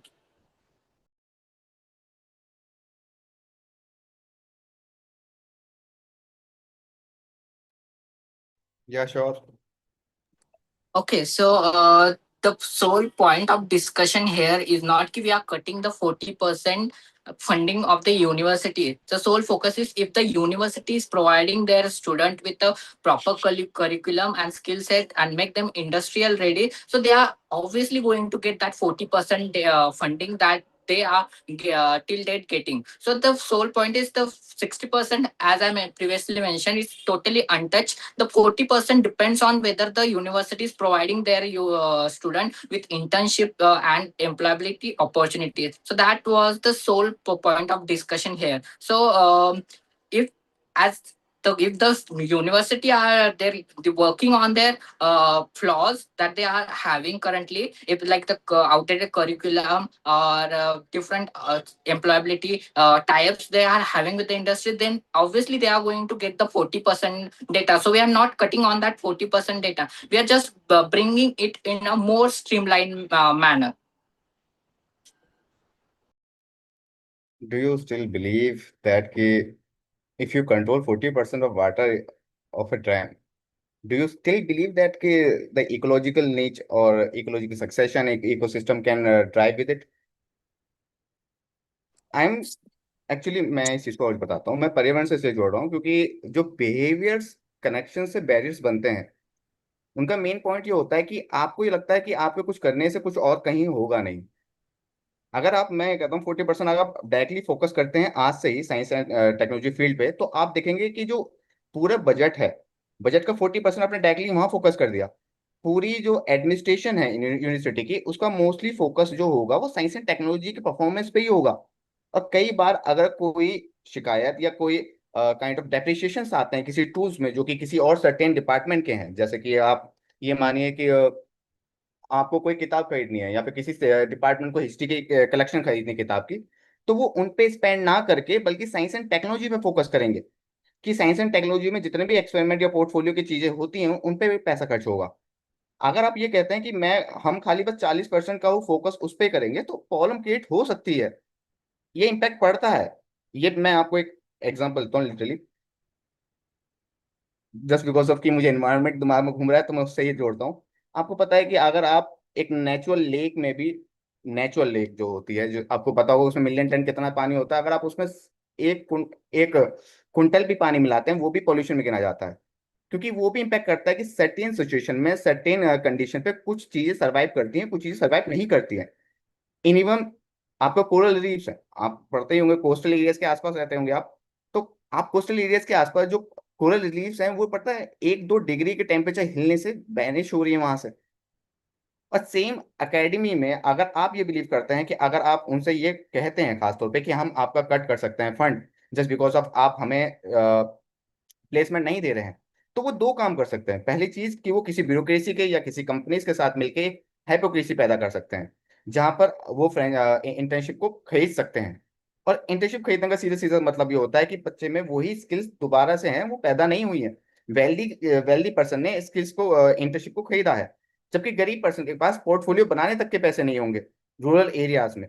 Second thing ये है कि अगर आप too much focus करेंगे AI programming पे, तो all other जो department है वो उस तरफ जाएंगे ही नहीं। वो कोशिश करेंगे कि बच्चे का कोर्स कंप्लीट करो, बच्चे में कॉन्सेप्चुअल स्किल्स पैदा मत करो क्योंकि इससे जॉब नहीं लग रही है। बट ऐसा तो नहीं होता ना कि आपको मेरी अगर इन्वायरमेंट की बात समझ में आ रही है तो आपने इन्वायरमेंट के लिए तो कभी अलाउ नहीं किया होगा ना। आपने, आपको अगर मेरी इन्वायरमेंट की जो टॉपिक्स या कॉन्सेप्ट क्लियर आउट हुए हैं तो वो ऑलरेडी आपने 10th के 12th तक पढ़े हैं। लेकिन अगर आपने 8th तक आपने ये पढ़े होते तो आपको समझ में नहीं आता कि इन्वायरमेंट के अंदर टॉपिक्स क्या हैं। तो मेरा बेसिकली यही है कि जो एक सिटीजन होता है वो खाली एक सब्जेक्ट से नहीं बनता है, उसके पास काफी सब्जेक्ट होते हैं, और वहीं एकेडमी में अगर आप जाते हैं तो वो एक एडमिनिस्ट्रेटिव टॉपिक्स आ जाता है, जहां पर अगर कोई गोल रखा गया है तो उसे अचीव ही किया जाएगा, बाकी कुछ भी नुकसान होता रहे। तो मेरा यही कहना था कि एक बदलाव से काफी प्रभाव पड़ सकता है बाकी चीजों पे भी। So, do you think if we have the structure, our graduate are capable and industrial ready? Sorry. So, i- as you pointed out, if we have proper structure that you previously mentioned, then do you think our graduate who are pass out from a university are capable and industrial ready? हाँ, पर उसकी same वही problem आएगी जो बाकी scheme के साथ थी, सभी स्ट्रक्चरल आई थी, लेकिन मॉनिटरिंग कौन करेगा?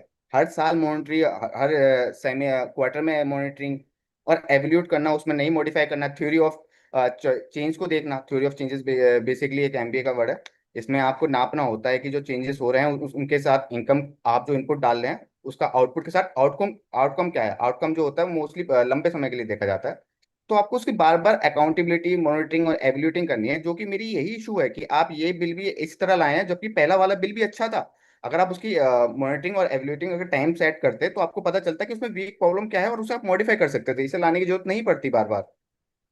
मेरा यही है कि स्ट्रक्चर अच्छे होने से प्रॉब्लम नहीं है, बार बार जो मॉनिटरिंग नहीं होती है चीजों की, वो मेन इशू है, और उसकी अकाउंटेबिलिटी आप लेते नहीं है। इवन एनएपीएस है, वो 2016 में आ गया था। एकेडमिक एकेडमिक और स्किल काउंसिल थी, जो कि मिनिस्ट्री से टाई अप होनी थी। उसके बीच में ब्रिज गैप नहीं हुआ, योजना आई लेकिन मिनिस्ट्री से यूनिवर्सिटीज को ब्रिज फिल नहीं किया गया। तो वो ऑलरेडी जितनी भी योजना आई है वो वर्क नहीं कर पाती हैं ज्यादा लंबे समय तक, क्योंकि 6 महीने तक आप ध्यान देते हैं, 6 महीने बाद नहीं देते। यही तो प्रॉब्लम है कि हर बिल परफेक्ट होने के लिए ही बनाया जाता है, लेकिन उसकी मॉनिटरिंग और एग्रीटिंग नहीं करोगे और अकाउंटेबिलिटी नहीं लोगे तो सुधार पे विश्वास कैसे कर लें हम? So, So I would this yeah, just the question. last thing I want to conclude it.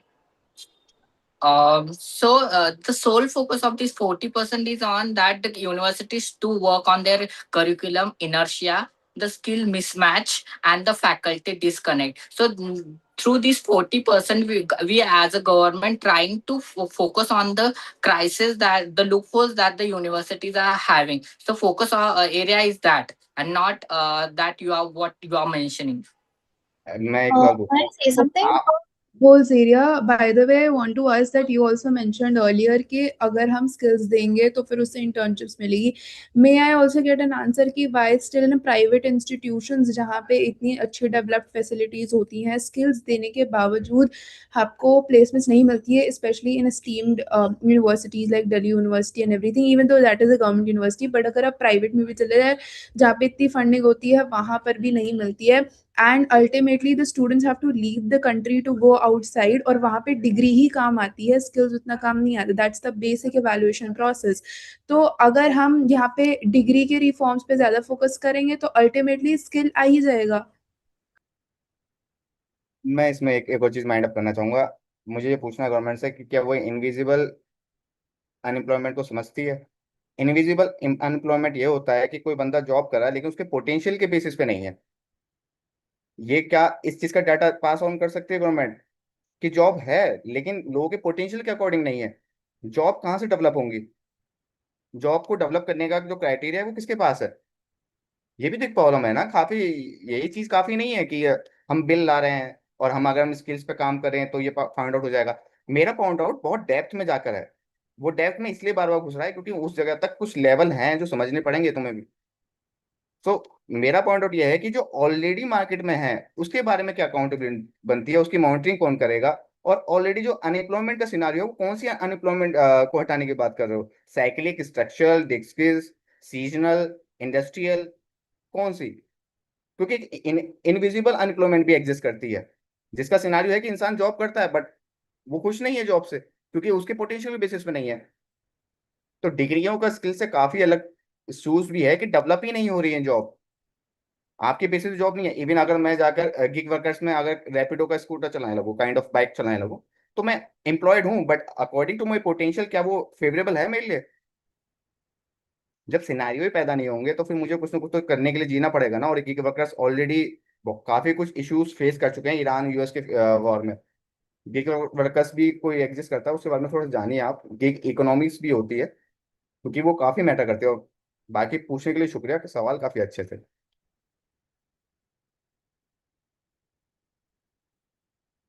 All right, guys. So we have the results now, and we'll announce everything. Just give me a second. 1 second. All right. All right. So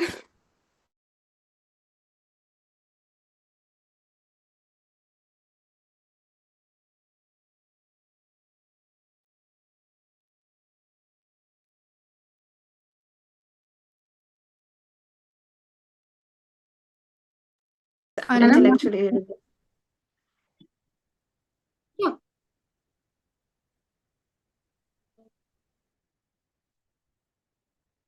Mhm.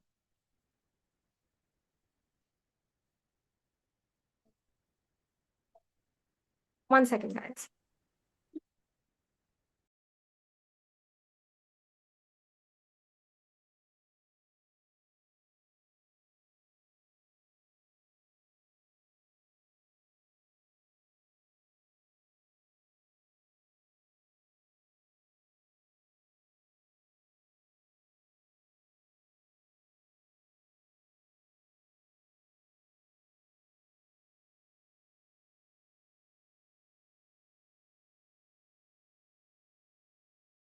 Okay. Yes, I'm audible now. Could you all give me a quick head nod? Yes, we are. All right. All right. Okay. So, all right. So we'll begin formally once again. So, order in the House, honorable members, we have reached the conclusion of what can be described as an extraordinarily fierce and intellectually rigorous legislative session. The House has heard the arguments, the rebuttals, and the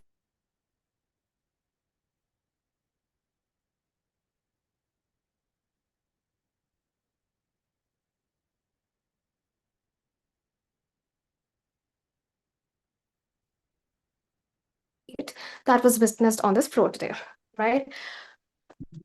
And therefore, while the government bench put forth a very commendable and very practical, pragmatic, so to say, vision for the um economic reform, the division of the House very clearly indicates a decisive victory for the opposition. So, okay, in simple words, opposition won. So, Ms. Speaker must acknowledge that from the very opening statements, the opposition bench moved with an undeniable vigor, a sharp clarity of purpose, and unmatched commanding presence. They did not merely just critique this bill, for the sake of it, but they actually dismantle and kind of debunk the very assumptions that the argument were premised upon.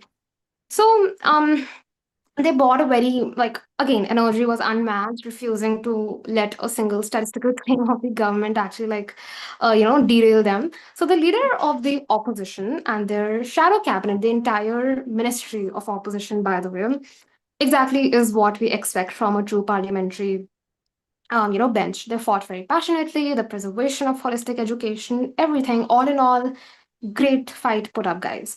So, through relentless point of informations and a brilliant display of cooperative strategy, today opposition proved to be the more powerful house. And they control. Okay, so they actually control the negative. They kind of like all we could hear was actually opposition. Government was strong, but then ultimately it's the opposition that kind of like put up.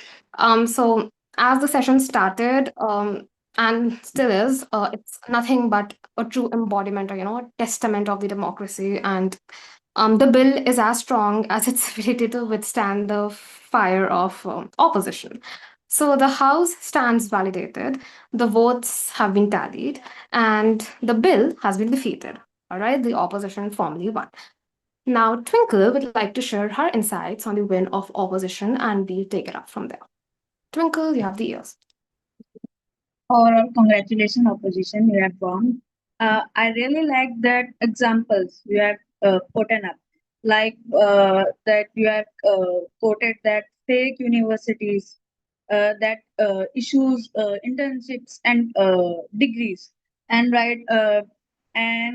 employment. You have mentioned seasonal employment, and you have mentioned Iran, UN, and other countries that had taken steps.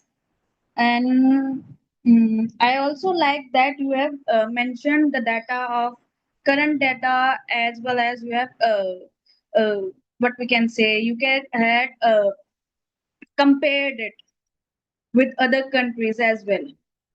I also like that one of your ministers had also mentioned the live example that one of the ministers had already put on one steps, and he or she has against had spoken in favor of it. I really like that, and you have also mentioned about many of the information that I personally had didn't know. And I overall saying congratulations to you all. You all have done a great job, whether you lose or you won. I really like, and I've learned really a lot from you all. Thank you. Great, guys. So a pretty pat on the back. All right, now we'll talk about the results, right? Who was a true parliamentarian, who was a great rebel in spirit, and a good journalist, though we only had two journalists, so the sample size was pretty small, but nevertheless, we'll still announce them.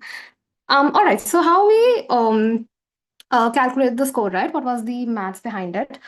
So what we did was every minister was given 4 points each. So I had to tally or calculate your score out of 4 marks, and Twinkle had to do the same process. So ideally, your score is out of 8. Now, I am aware of the fact that, and this goes for all the ministers, not just the leader of opposition and the prime minister, but all the ministers have been, calculated on a score of 4. Now, I am aware that a lot of government's ministers were absent, and therefore, I think they had 6 ministers present. Overall, there were supposed to be 11 ministers, but we only heard speeches of 6.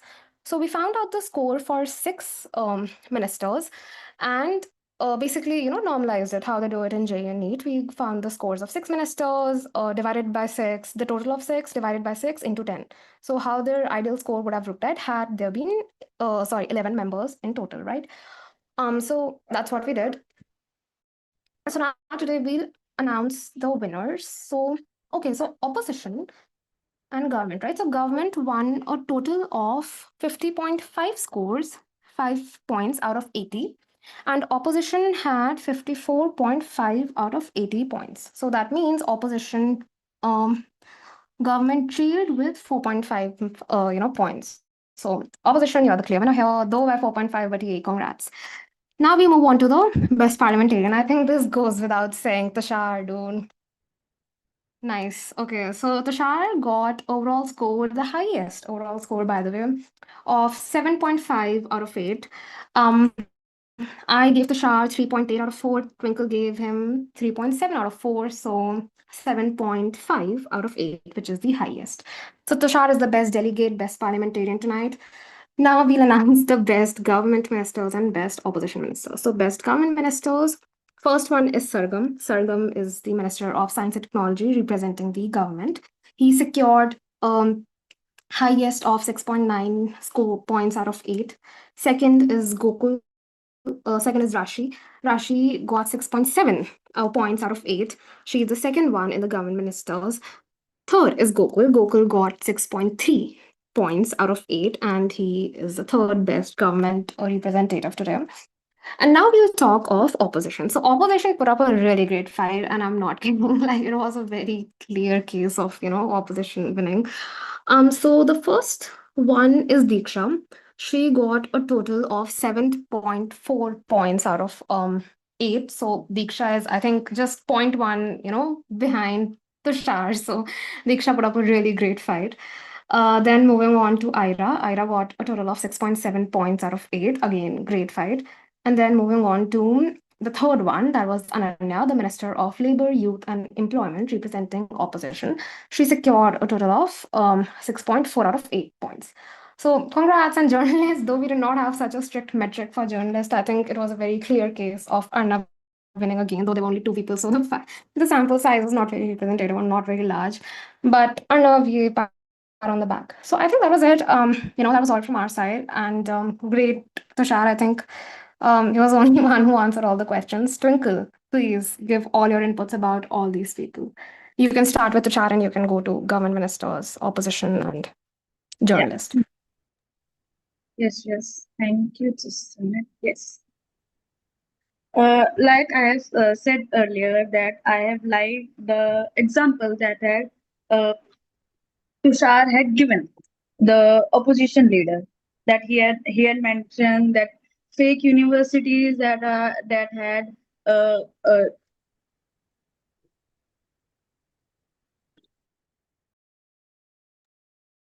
am I audible? Yeah. Now, yes, Okay. yes. Yes. As I was saying that he has mentioned about employment, and he has also raised the question of which type of employment that we are currently dealing on, or we have to raise, we have raised of it, and yes, for the labor and youth, labor and youth from uh, government side, sorry, the ministry, science and technology, Diksha, she had also mentioned, I like the point, she had mentioned that India is not following on research. I really I feel that this is the correct point. I have also feel somewhere that the India has not that much research, not that much strong on research line. And she had also mentioned that the zero had came from India, and still we are going on that the degree is important or the skill is important. We are on currently debating on still that topic. She had also mentioned the live example of a co-minister. Mm, and that's it from my side. I really like overall that government or that opposition party that collected a very great data, and they all have mentioned, mostly all of them have mentioned that information, that it is very I believe it is very good if you apply or include that information, whether it is from current database or it is from past database. Thank you. All right, great, everyone. Okay, we do not have enough time, otherwise I would have typed out everything in the chat box. But I will be sure to post this in the group. And I think this is all from our side today. I really hope you all enjoyed it. There's also a little activity from our side. The next activity would be on Monday. We'll send out the details by tonight. The next activity is on Tuesday, my bad. You will be divided in a group of 4 or 5 people. We'll check the headcount from tonight. And you'll have to present your opinions on any one government bill. That could be Nippon, that could be right to education, anything. So you have to cover it 360 degree. You could go from the very basics of it, history, to the very future, and all the aspect, beneficiary, everything that comes under that umbrella term. So I think that's all from my side. Thank you so Shall I say thanks to my colleague? Yes, you can. Thank you, everyone. It was a great journey, and I hope so we will work together again. And Gokul, you are great, bro. I like education minister of government. Yeah, I also I also like the leader of opposition, the way he has come up with the rational, the work he has done on the topic. So hats off to you. crazy. I also wanted to mention, Gokul, I like your example that you have the exam can be altered, but skill cannot. I like your quote. Thank you so much.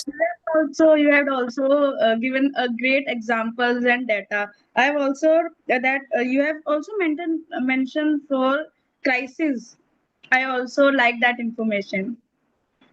not even call out anyone. All they have is opposition minister. How do I even jog down Yes, their names? forgot to mention Gokul. Okay. Guys, please switch on your camera. It will look very awkward if you just have empty tiles. Yeah.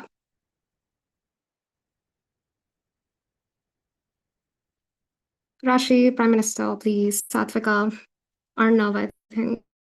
Oh, I think that is. Okay.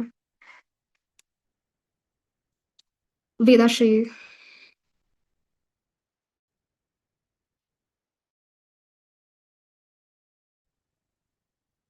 Okay. Oh, let's give them like just 10 seconds or something. Anybody who has any comments for anyone, by the way, this is the time to speak up. If you liked someone's speech in particular, you have the chance to speak up. All right, Leader of Opposition Tushar, I think your camera is off, and Government Minister, I do not know who that is. Okay, he left. Great. Tushar, I think your camera is off, dude. Thank you. Okay, that's me.